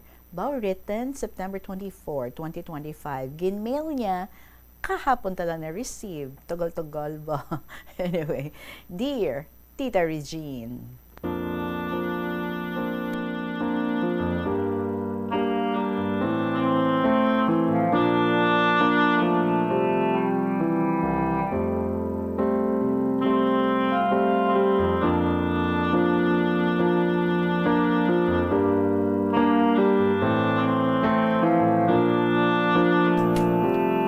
Maayong hapon, Tita Reg, sa imo, amuman sa mga nagpamati permis ang KLP, kag sa makatapos ang bombo. Sa KLP, may matun-an gid kami nga mga lessons in life. At the same time, malingaw pagid kami at tita. Tita Reg, may paryente bala ako nga lalaki, tagon tala lang ini siya sa kay Will. Nagapangidaro na ini siya subong sang 30 anyos. Ang lolo gali ni Will sa mother side ni tita, kagang akon Iloy, magutod sila. One day, Tita Reg, nagsugo ini si Will sang tawo. Agod nga sugiran ako, nga ginaimbitar ko no ako sa kasal nila ni Will. Magluto ko no ako tita sang handa nga pagkaon, at the same time, magninang man ako sa kasal, kay ti kulang ang ninang mo. So nagpasugot man ako, agod nga makatabang kay Will. Bali ang kasal nila ni Will, June 4, 2022. So, June 2 pa lang niya, tita. Naggadto na ako sa Amon City. Kay tita ga isla ako mo. Para nga mangita ako sang gown. Kay tiwai pagid ako sang gown. May utod gali ako nga maestra sa city. Kag didto naman siya yan nagatudlo. Kag didto naman ini nagapuyo. So, sa iya ako nakitulog. Pagka June 3, tita, ululupod na kami sang Iloy ko, utod ko, kagdo ako kay mga hinablos, nga anak sang utod ko nga ini, padulong na sa lugar sang bride. Tawgon tanan lang ini siya sa kay Grace. Bale, ang lugar ni Grace, part sang mainland. Apang, masobra pa 2 oras ng biyahe sini, halin sa city. Antes pa ina, tita, gin-invite ko ang bayaw ko nga asawa sang utod ko nga ini, nga magupod sa amon, apang nagbalibad ini, nga hindi ko na siya magupod sa amon. Kay that day, amo naman niya ang pag-abot sang utod sang bayaw ko nga halin sa Saudi. Kay man, mapakasal man sila sa June 20, 2022. Antes pagidina tita, Sang June 3 sang aga, naligo kami tanan, except lang sa Kayena. Bale, anak ini tita sang utod ko nga ini nga maestra. Bale, 7 years old ang edad sini. So nagsiling ini nga bata nga si Yena, nga hindi ko no siya magupod sa amon. So hindi siya maligo. Kundi na akig ang amay ni Yena So ginsilingan si Yena sang amay niya, nga sige, kung hindi ka man lang mag-upod sa ila, ibilin ko lang ikaw diri nga isahanon lang sa balay. Kag hindi ko man ikaw paghatagan sa pagkaon. Kundi nagibi na gid ang bata, hasta nga nagkuha sang sinturon ang amay ni Yena. Tita, nagproblema kami. Kay ini si Yena, flower girl ini sa kasal nila ni Will. So hindi gid pwede nga hindi mag-upod si Yena sa amon. Tubtub nga nag-isip na ini nga amay ni Yena. Nya isa, duha, sang pag-ikatatlo na tita, dayon ko ginbutong si Yena pa CR. Kag dayon ko masyaya paliguan, kundi way na nahimo si Yena. Pagkatapos na nga naligo si Yena, ay nagkinadlaw na kami, pati ang amay ni Yena. Sandito na kami tita Red sa terminal, dito na balaan namon tita, nga libre ang pleti sa bus. Kay libre ko no inisang gobyerno. So naglakat na ang bus tita, nagsugod na kanta sang hinablos ko nga lalaki, baliutod ini ni Yena tita, 5 years old ang edad sini. Ang kanta niya, the wheels on the bus go round and round. Balaan nyo na ng tuno, no? Hindi ko na lang pagkantahon. Nakabati ang mga pasahero. So nagkinadlaw sila. Ang lugar gani nila Grace tita, mga sobra 2 hours na lang ang biyahe pakadto sa Matnog, Bicol. Sa unahan sa lugar nila Grace, may dako ini nga pier, may mga barko, dira tita ginasakay ang mga pasaheros, buses, kag mga delivery trucks pakadto sa Matnog, Bicol. Gani ang highway nila Grace, kalabanan nga na nagalabay, mga buses, kag mga dagko nga mga trucks. So, delikado katama para sa mga bata. Sang ara na kami sa lugar ni Grace. Samtang nga ara pa lang kami sa pathway, padulong na sa balay ni Grace. Sa bungad pa lang niya tita sang pathway, may ara 4 ka pansyon, nga ara lang sa higad sang dalan. Dayo nagibi ang inablos nga lalaki, kang nagsinggit pagidininga, hindi ko diri, kay may patay. Dayon ginsaway ang hinablos ko sang iloy niya. Mayo na lang kay naghipos na ini tita. Tita, napansin ko nga ang lugar nila Grace, bangin. Apang may mga pamalay. Sa pensar ko lang niya tita, no choice na siguro sila sang lote. Bisan ang karsada nila, do may pagka-sliding or slide, kagang iban mga hagdan, kay kung may dala nga mabugat, mabudlay ang pag-agi tita. Sa banda, wala, sa wala nga banghin sang lugar nila, sementeryo na gali. Amo gali tita nga may mga nahalo nga pipila ka mga pansyon sa mga pamalay. Ang tubig naman niya, tita Regine, tubig nila may oras lang nga kinahanglan magsalod sang tubig. Mientras nga may agos pa ang gripo. So ang mga bata naman tita, ang hampanganan nila, ara lang sa ibabaw sang patio, ra lang galampang, do normal na lang ini sa ila. Way na sila nahadlok. Sa atubangan nila, mga kadagatan na. Sa ubos naman niya tita, sang sementeryo, bye-bye na. Sa sementeryo, ginahigot ang motorbangka sa mga mananagat. Hindi naman sila mahadlok, bisan tungang gabi pa mag-abot ang mananagat. So amo pa lang kuya tita, makasalapo sang amo nga klase sang lugar. Tita, duha ka buok lang ang ilang handa nga baboy. Ang isa lechonon, kagang isaya gintadtad. Amo lang iniya tita ang nakayana ni Will, kay pigado gid lang. Nagsupot lang sila tita, agud na makapakasal lang sa simbahan. Pigado po ng duha ka baboy. Pero bisan duha lang niya kabuok nga baboy, damo naman mga seafoods halin sa amon nga isla. Baligin bawi na gid lang ni Will sa mga seafoods. Ang mga gin-request malang nila ni Will nga pagalutuon ko, amo ang pork steak, kaldereta, afritada, meatballs, kag lumpia. Pati na mga iba-iba nga mga luto sang seafood. Ang dessert nila tita, isa lang, buko salad. Ang reception naman niya tita, sang kasal nila Will, sa iba naman nga purok, sa isa ka maluwang nga covered court. Ang duta tita, plastada na. So dira naman mismo sa covered court, ginhiwat ang kasal, kay ti born again ang bride. So isa ka pastor ang nagkasal sa ilan ni Will. Kanami ang dekorasyon tita sa reception. Kanami isa mga bulak, kag may red carpet pa. Kabudlay tita magluto o kundamo na. Gani, waay gid ko yung makatulog bisan jutay, hasta mag-aga. Antes gali makaabot sa reception tita, maagyan ang isa ka taytay. Damo nga puno sa palibot, kag kabugnaw sang hangin nga nagahuyop. Sang nakita ko naman niya si Yena, baw, kagwapa gid ni Yena. Nabagay gid lang sa iya ang maroon nga gown nga amo man ang motif nila ni Will.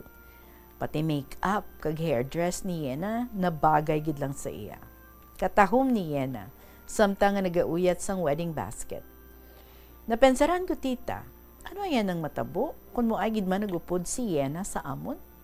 Ay ambot na lang tita. Ang love story gali nila ni Will, nagsugod sang ini si Will, nagkadto mismo sa lugar ni Grace, kung sa diin damo gali ang paryente ni Will didto, sa side sang amay ni Will tita. So diri siningation, nagkilalahay sila ni Will kag ni Grace. Isa pa tita, ang ginestaran pa ni Will nga paryente niya, kasilingan ni Grace. So mahapos lang pagpangaluyag ni Grace or ni Will. Mahapos lang pagpangaluyag ni Will sa kay Grace. Di tapag sulion. Kay ti malapit lang sila sa isa kag isa. So diri nagsugod ang love story ni Will kag Grace, tubtob nga nagdesisyon sila nga magpakasal.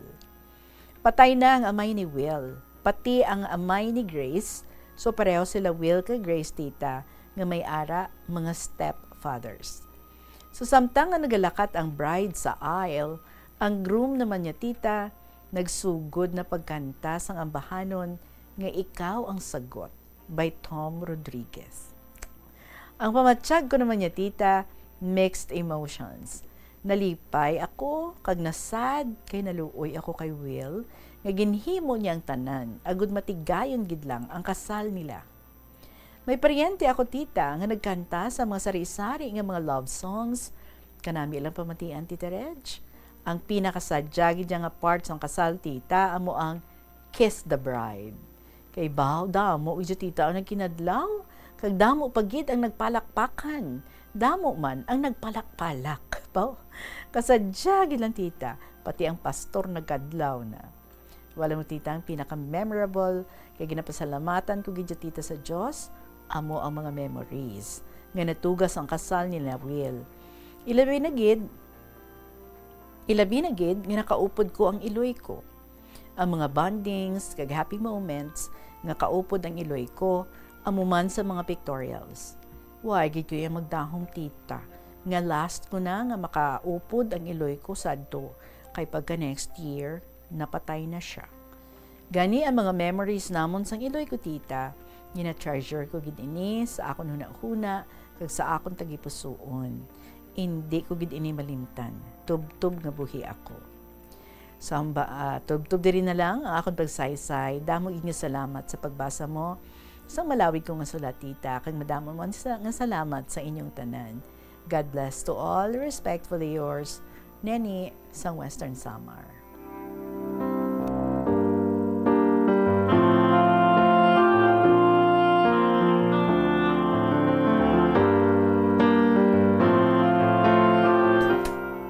Ano pa na nga handa? Ang duha ka buok nga baboy, hinalang mo na na.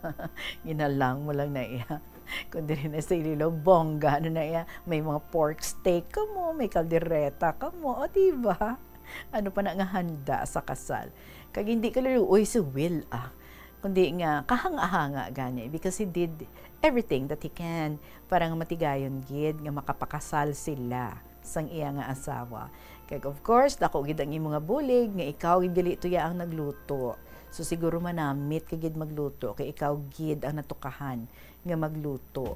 why kagidya katulog-tulog, but anyway, bawing-bawi man, no? Sa kasadya nga imo nga nasaksihan, kag sa kanami isang kasal. Nga natigayon, and I'm sure very thankful gid si Will, kag si Grace sa imo, sa dako nga contribution mo sa ilang nga kasal. Ang imo bulig, ang imo presensya, ang imo nga pagluto. And of course, you said, that was also the last time gali, no? Nga mangin kaupod mo ang imong mother sa ina nga okasyon nga nakalakat ka mo, nakaband ka mo together because pagka next year gali, wala na siya. See? Beautiful reasons, no? To be there. Salamat gid, Neni sang Western Samar sa imong pagpadala sa imong kasaysayan diri sa kahapon lamang program.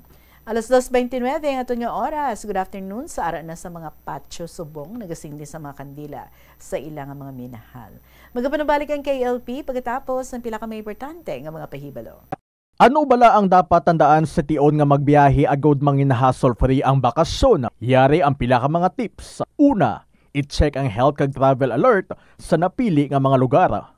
Ikaduwa, magpili isang safe nga accommodation. Mag-research ka magbasa sa mga reviews sa napili nga lugar antes mag-book. Ikatatlo, siguraduho na nga may nagagana nga mobile phone. Ang tanan nga mga upod agod mangin mahapos ang komunikasyon sa tion nga madula o kung kinahanglan nga magbulagay sa dalan. Be prepared in case of emergencies. Siguraduho na nga may backup nga emergency plan nga may medical reimbursement sa tion nga may maospital bangod sa aksidente. Ini nga pahanumdom ang ginadulong sa imo sang the #1 and most trusted radio network in the country, Bombo. The Farmers Bazaar, your traditional public market with the touch of Plazuela Dos, ang isa ka lugar nga gintukod sa tion kag sa kasagsagan sa COVID-19 pandemic nga may tinutuyo nga maghatag sa imo sang safe marketing experience. Subong nga ang COVID-19 hindi na gid man dako nga pamahog kag nagapakadto na kita sa next normal. Rest assured nga ang Farmers Bazaar will further evolve agud nga magpadayon sa paghatag sa inyo sing satisfying marketing experience. The Farmers Bazaar sa lower level tara na pahamtang ang fish, poultry kag meat section para naman sa inyo mga kinahanglanon nga prutas, utang kag iban pa, magbisita sa upper level pinaagi sa paggamit sa hagdanan o kon sa pagkadto direkta sa parking lot. The Farmers Bazaar, your traditional public market with the touch of Plazuela Dos. Yari ang isa ka praktikal nga paagi agud makakinot ikaw sang tubig bisan sa panahon sang tig-ululan. Paliputan lang ang oras ang pagpaligo ilabi na sa paggamit sang shower. Hindi pagpanumdumang nga unlimited ang tubig. Limitahi ang shower sa 5 ka minutos lang kag ang pinakamaayo magamit na lang sang kabo sa pagpaligo. Mas praktikal ini bangod ang imo ginabubo nga tubig nagadiretso sa imo lawas.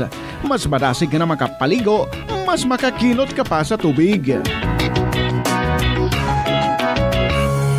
Ini nga pahanumdom ginadulong sa inyo sang Flow Water Resources Incorporated, watering the seeds of progress. Plazuela de Iloilo Billboard of Activities for October 26 to November 1, 2025. Sa November 2, Domingo, ginaagdang tanan nga maging kabahin sang Eucharistic celebration nga pagkahiwaton sa El Puente or the Bridge sa among adlaw alas 11 sang aga. Sa tion sang Holy Mass, ipangamuyo naton sa Ginoo nga padayon nga i-remind ang mga lideres ang aton pungsod nga ang ila power is meant to uplift the lives of the common people, not to destroy it. Plazuela de Iloilo, we were made to be one with you in a common hope for a better community in a progressive country in 2025. Panugyan na rin sa eksperto kon kwarta ang paghambalan. A pesar limitado ang imo abilidad nga mag-invest, ang gamay nga contribution sa investment accounts ang makabulig sa imo nga maggamit ang earned money nga maka-generate sang dugang nga income. Ikonsiderar ang pagbukas ng retirement account o kon iban nga investment account. Ini nga pahanumdom ang ginadulong sa imo sang the #1 and most trusted radio network in the country, Bombo Radio Philippines. Basta Radio Bombo! Yari ang mga simpleng nga paagi agod makakinot sang tubig. Tinguba ang mga lalabahan kag tinguba man ang pagpanglaba. Ang pagpanglaba sang isa ka bes sa isa ka semana ang nagakinot sang naglabot sa 50 litro sang tubig. Kung nagagamit sang washing machine, iset ini sa mas manubo nga wash cycle. Makakinot ka na sa tubig, makakinot ka pa sa enerhiya. Nga ginadubilian ang iligal nga droga. Makamamatay. Ang nagagamit sang shabu posible mapatay tungod sa cardiac arrest o kung hindi gani tungod sa drug overdose. Makaguba sang lawas. Makadulot ini sang pagkaguba sang kidney o kung pag-angkon sang hepatitis. Posible man nga malatnan sang acquired immune deficiency syndrome o kung AIDS. Maglikaw sa iligal nga droga para sa matawhay kag malinong nga komunidad kag pamilya. Yari ang mga simple nga paagi agod makakinot sang tubig. Kaayuha ang mga taga sa tubo o kon hose. Hindi tanan nga taga sa mahapos kagilayon nga makita tungod ang mga tubo o kon hose ang nakalubong sa duta o kon semento nga bahin sang balay. Kung magsigi ang mga tagas nga ini, mahimo nga magalabot sa 10,000 ka litro sang tubig ang mausik sa isa ka tuig. Maggamit sang leak detection tool o kung magkonsulta sa mga eksperto kung may pagpangduwa-duwa nga may tagas sa mga tubo sang tubig agod ini gilayon nga makaayo. Wala sang adlaw nga ginapili ang mga aksidente. Gani ari ang mga tips nga dapat tandaan sa tion nga nagamaneho. Una, regular nga i-check ang kondisyon sa salakyan, lakip diri ang tire pressure, bastante nga oil kag brake fluid, kag ang side mirror ang dapat nga yara sa insakto nga anggulo. Siguraduhon nga hugot pa ang mga breakers kag matinlo ang air filter. Ikaduha, mag-seatbelt apisar malapit lang ang kaduan. Ikatatlo, mag-signal sa tion nga nagaliko. I-on ang signal light kung ikaw ang yara sa ginabanta 300 katapaka halin sa imo likuan. Ini nga pahanumdom ang ginadulong sa imo sang the #1 and most trusted radio network in the country, Bombo Radio Philippines. Basta Radio Bombo! Yari ang mga simpleng nga paagi agod makakinot sang tubig. Hindi mag-shower o kon maligo sang malawig. Sa sulod sang panimalay, kalabanan sang tubig ang ginausar sa pagpaligo. Nagalabot sa 24% sang tubig sa panimalay ang natigana sa pagpaligo sa mga miyembro sini. Ang pagpanubo sang tiyempo sa pagpaligo sang 2 ka minutos ang makabuhin sang 30. Stories from NB sa episode It's Time. My dearest Tita Regine. Hello, my fellow KLP letter senders and added listeners. Sa aton nga host, Tita Regine. Makatapos ang Bombo Radio Philippines, masinadyahon gid nga hapon sa inyo tanan. Time is gold. Time waits for no man. So we have to wake up very early in the morning. Kung hindi kita gusto nga mabiyaan sang biyahe, kag sang aton mga kaupdanan. Malate kita sa aton appointment kung hindi kita makahulag dayon sa husto nga panahon. Kung ikaw mabayaan, piret gid lang nga imo usuyon ang dalanon nga nagaisahanon. One time, may seminar workshop kami sa city. 5 kami nga teachers ng amon school ang ginpa-attend kay by subject area. Nag-agree kami nga magkitaay sa terminal sang bus at 6:30 to 6:45 a.m. Para at 7:30 to 7:45, makaabot gid kami. Kaya ang start ng seminar workshop, 8:00 sa aga pa man. Duha sa amon upod, way pa makaabot at 6:45. So, nagdesisyon kami nga 3, nga mapanaw dulang. Ay abaw, nangakig pasanda ka namon, nga waay kuno namon paghulata. Waay namon sanda pagsapak ka, kay nag-start na ang opening program kag orientation. Kundi nagsala-sala sanda, kundi insanda dapit nga grupo, isa dia ka disadvantage kung atrasado ang panghulag mo. It's time for us to go for we might be late. It's time for us to strengthen our weaknesses. It's time for us to correct our errors now.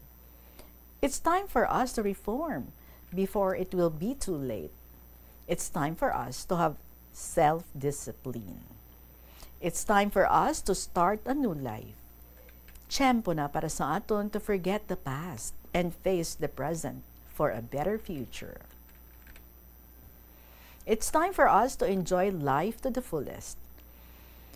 Enjoy gid katama ang mag-asawa nga amon paryente. Besides nga tama ka loving sa ila, tama man kapisan magtipon sang doro nga kwarta. Kung sa diin si Tiyoy, tuya man si Tiyay, kay hindi gusto si Tiyay, nga madura si Tiyoy sa iya pananawan, sa oras-oras nga tanan.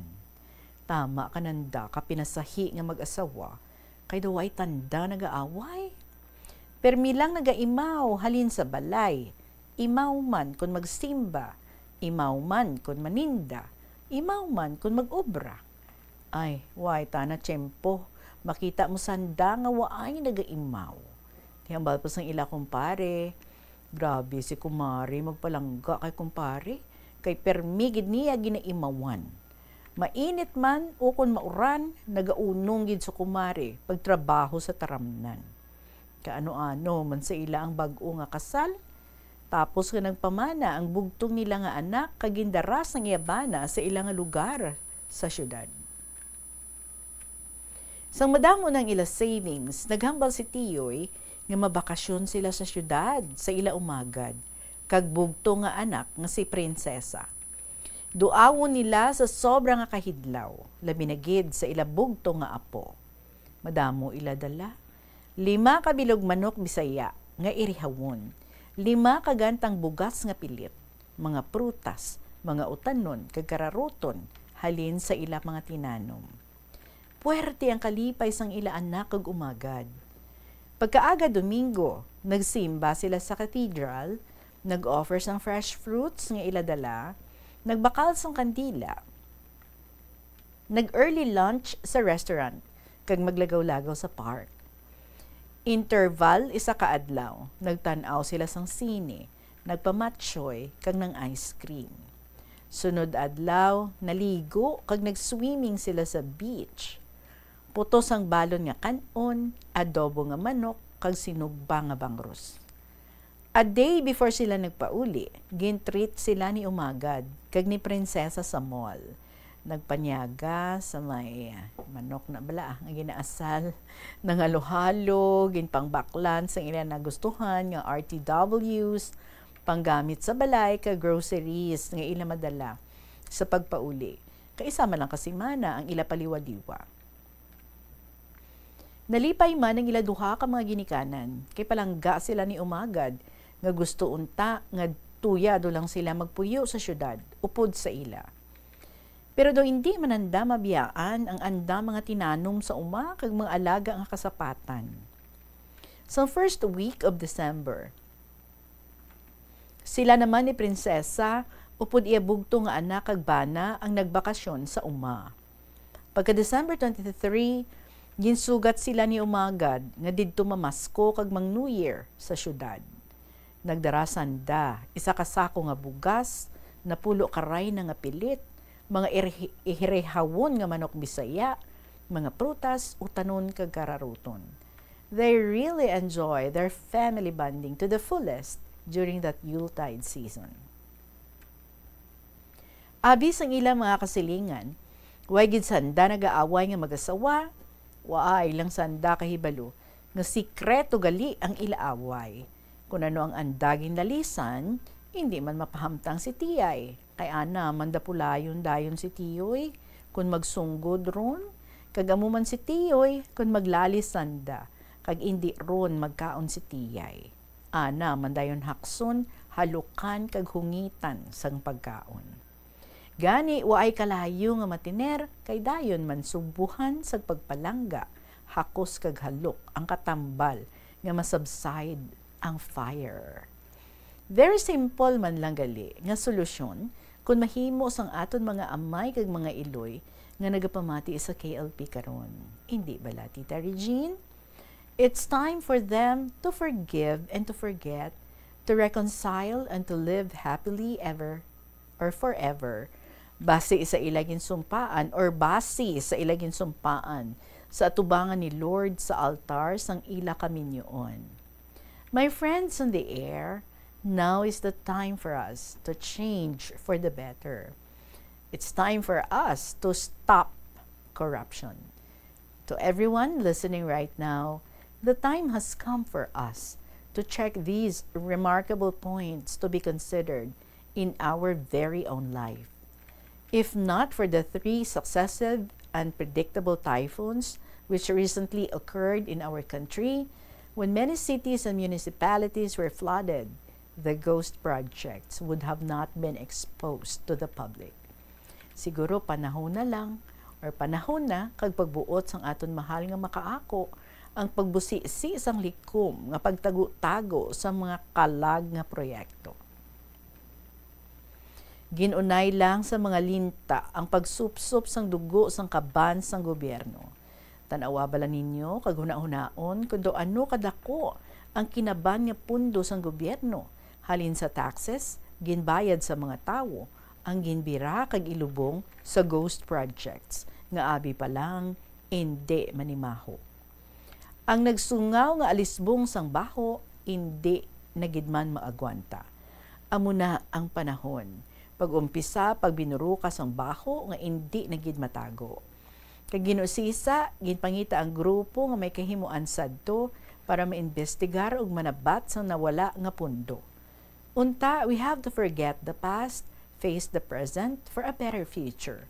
Pero hindi gid mahimo kung hindi ukayon ang mga nagligad nga amo ang kabangdanan sa mga hitabo karon para ipabalik ang pondo nga nawala agud sa pagbangon sa infrastructure projects nga maklaro makita sa mga mata sang tawo.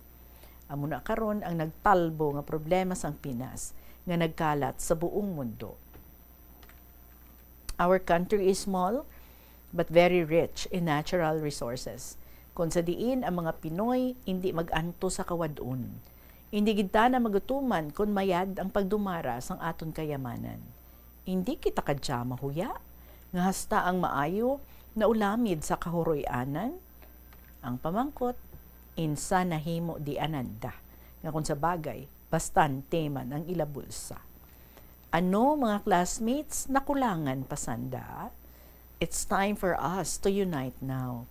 Let us pray to seek the imperishable guidance of our good Lord for the solution of this problem for our common good. Sa mga hitabo karon aton mabatyagan kung daw ano kita kapalangga sang aton mahal nga Dios. Iya ginbutan kay ginpaiguan sa husto nga panahon nga madiskubrihan ang kagarukan nga nagluntad sa aton sosyedad. God is always on time. Speaking of the arrival of Jesus, Paul said, when the fullness of the time had come, God sent forth His Son. The long-awaited promised Savior came at just the right time. Jesus arrived during the Roman Empire. The Roman Empire's Pax Romana, or the Peace of Rome, was perfect timing. The known world was united by one language of commerce. A network of global trade routes provided open access to the whole world. Ang tanan nga ini nagarantiya that the gospel could move rapidly in one tongue.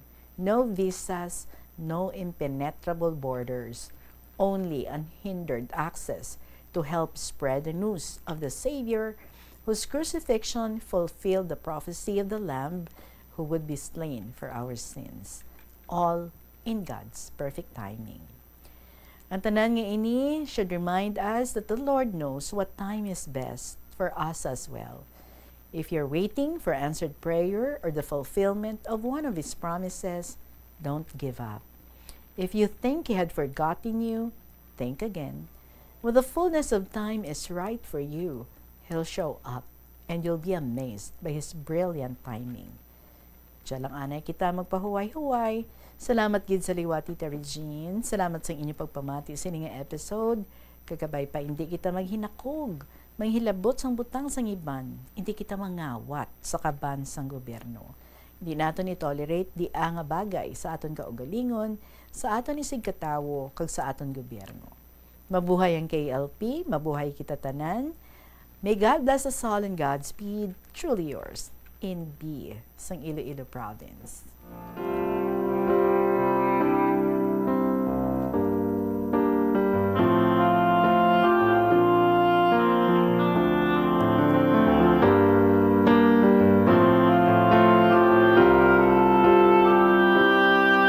Salamat sa liwat mo, NB, of sharing with us your own observations of what's going on around us. Yes, ang pag-spread, no, the word of mouth, hindi gid mapungkan until one day ang tanan nga ini, no, aton gid nga maklaruhan. And we hope, no, malabutan naton ang ina nga punto nga maging klaro gid ang tanan-tanan sa aton, manabat ang dapat nga manabat. And all of us, no, would agree nga yes, it's time for us all to reform and do good. Stop doing bad things. Tanan-tanan kita. Alright? 2:49 in the afternoon. Magapanubalik ang KLP. Salamat sa liwat Inbis, ang Iloilo Province. Gamit sang shower timer o kung mag-set sang alarm sa imo cellphone kag i-limit lamang sa 4 ka minuto ang pagpaligo. Kung nagagamit sang shower kag nagahulat pa sa pag-init sang tubig, saluda sang balde ang nagailig nga mabugnaw nga tubig kay sarang paining nga magamit. Paano ipabilin nga matinlo ang ginakaon nga mga prutas kag utan? Dapat nga regular ang paghugas ng kamot nga may habon sa sulod sang 20 segundos bag-o kag pagkatapos mag-uyat sang anuman nga butang. Hugasan sa maayo mga prutas kag utan gamit ang tubig bago ini kaunon o kun isimpon sa ginaluto nga pagkaon. Likawan nga maggamit sang habon o kun bleach o kun anuman nga kemikal sa paghugas sa mga ini. Lutuon sa maayo ang mga utan agud mapatay ang mga mikrobyo nga nagatapik diri.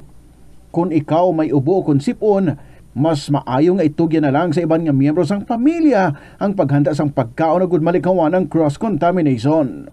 Ini nga pahanumdom ang ginadulong sa imo sang the #1 and most trusted radio network in the country, Bombo Radio Philippines. Basta Radio Bombo! Kadungan sang pagtigulang, nagataas man ang risgo sang vitamin deficiencies nga nagatuga sang physical kag emotional changes. Santo sa isa ka scientific study, ang B vitamins ang importante agod nga mag-function ang body cells nga nagabulig sa metabolism, paghimo sang bago nga blood cells, kag nagabulig sa pag-maintain sang healthy skin cells, brain cells, kag body tissues. Magluwa sa supplements, lakip sa mga pagkaon nga bastante sa vitamins sa moang karne, whole grains, prutas, gatas, cheese kag mga ulutanon. Nagabulig sa paglikaw sa nanuhay tuay nga balatian ang simple nga pagkaon sang citrus fruits kaangay sang pomelo nga puno sang powerful immune boosting antioxidant. Ang pomelo ang puno man sang lycopene, isa ka anti-inflammatory. Story from student mom of Lambunaw. Dear Tita Regine.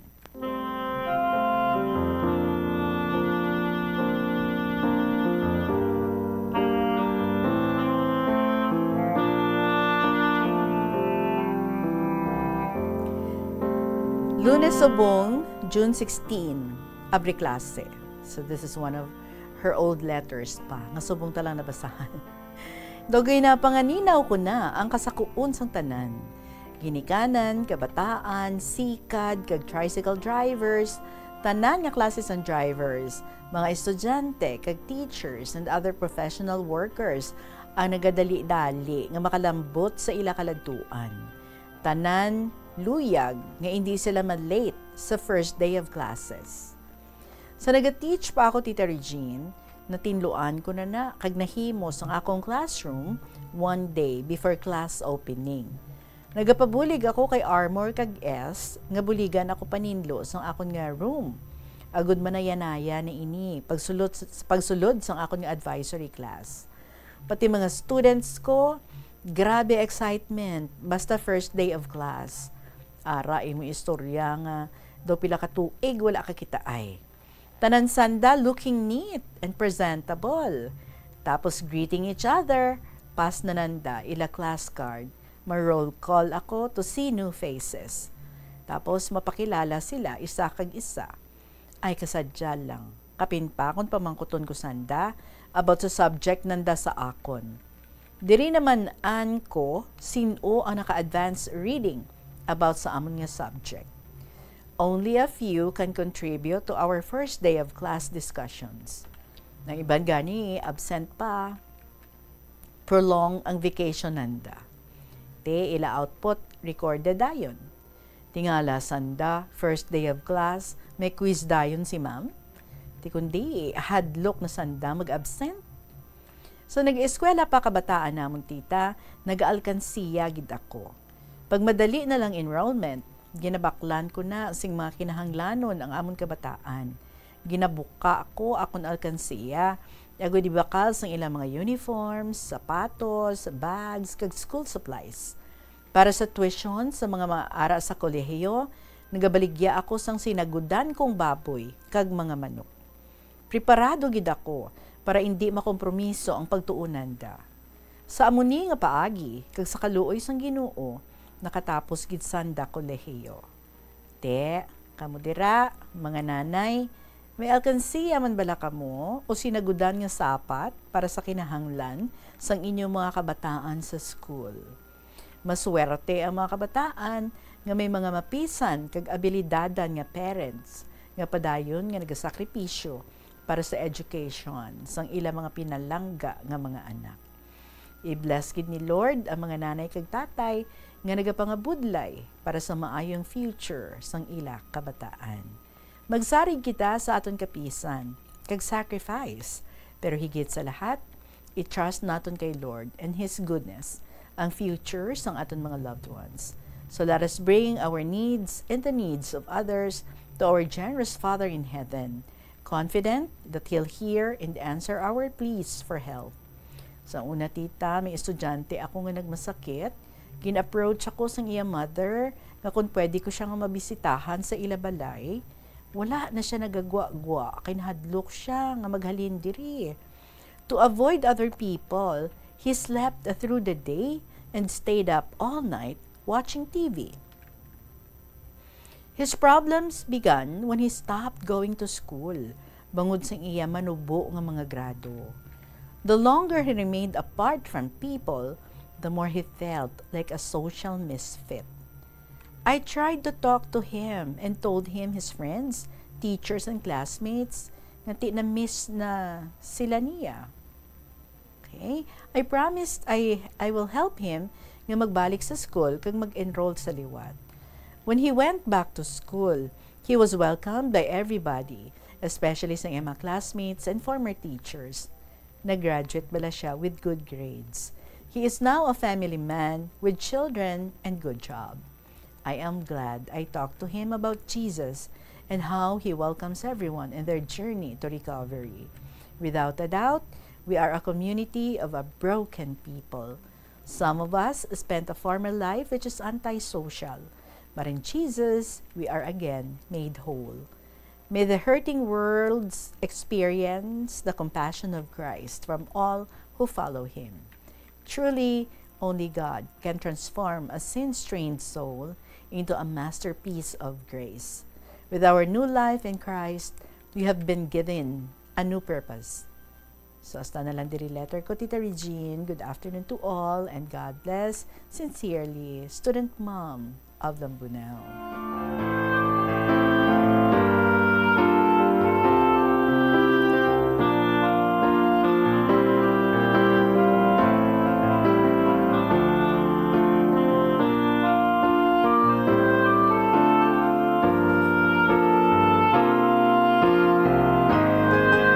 Well, you just do not know, no, that one person nga nagaisahanon kag inyuhuman mo, you just lifted up her spirit.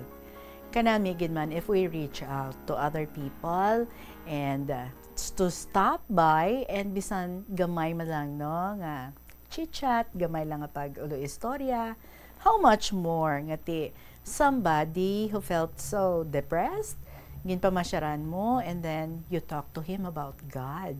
Kadako gid sang imo nga nangin contribution sang iya nga pag-heal kag pag-go back, no, sa iya nga old self because kanami sa imo nga ginpang-share sa iya that he should not feel lonely because he's not alone, diba? May kaupod gid siya sa iya nga pangabuhi, hindi lang iya mga ginikanan, but he is watched over by the Lord.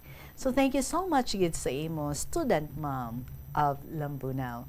Sa inyo nga mga istorya dira, mga kabombo, feel free anytime nga magpadala sa mga kasaysayan, paki-email sa bombo_iloilo@bomboradio.info or isulat ang mga istorya kagayan ipadala sa kahapon lamang program DYFM, Bombo Radio Iloilo, Sky City Tower, Mapa Street, Iloilo City. sa aton nga Christmas Countdown. Christmas is a time for sharing, giving gifts for everyone. What matter now is this Christmas we share the love.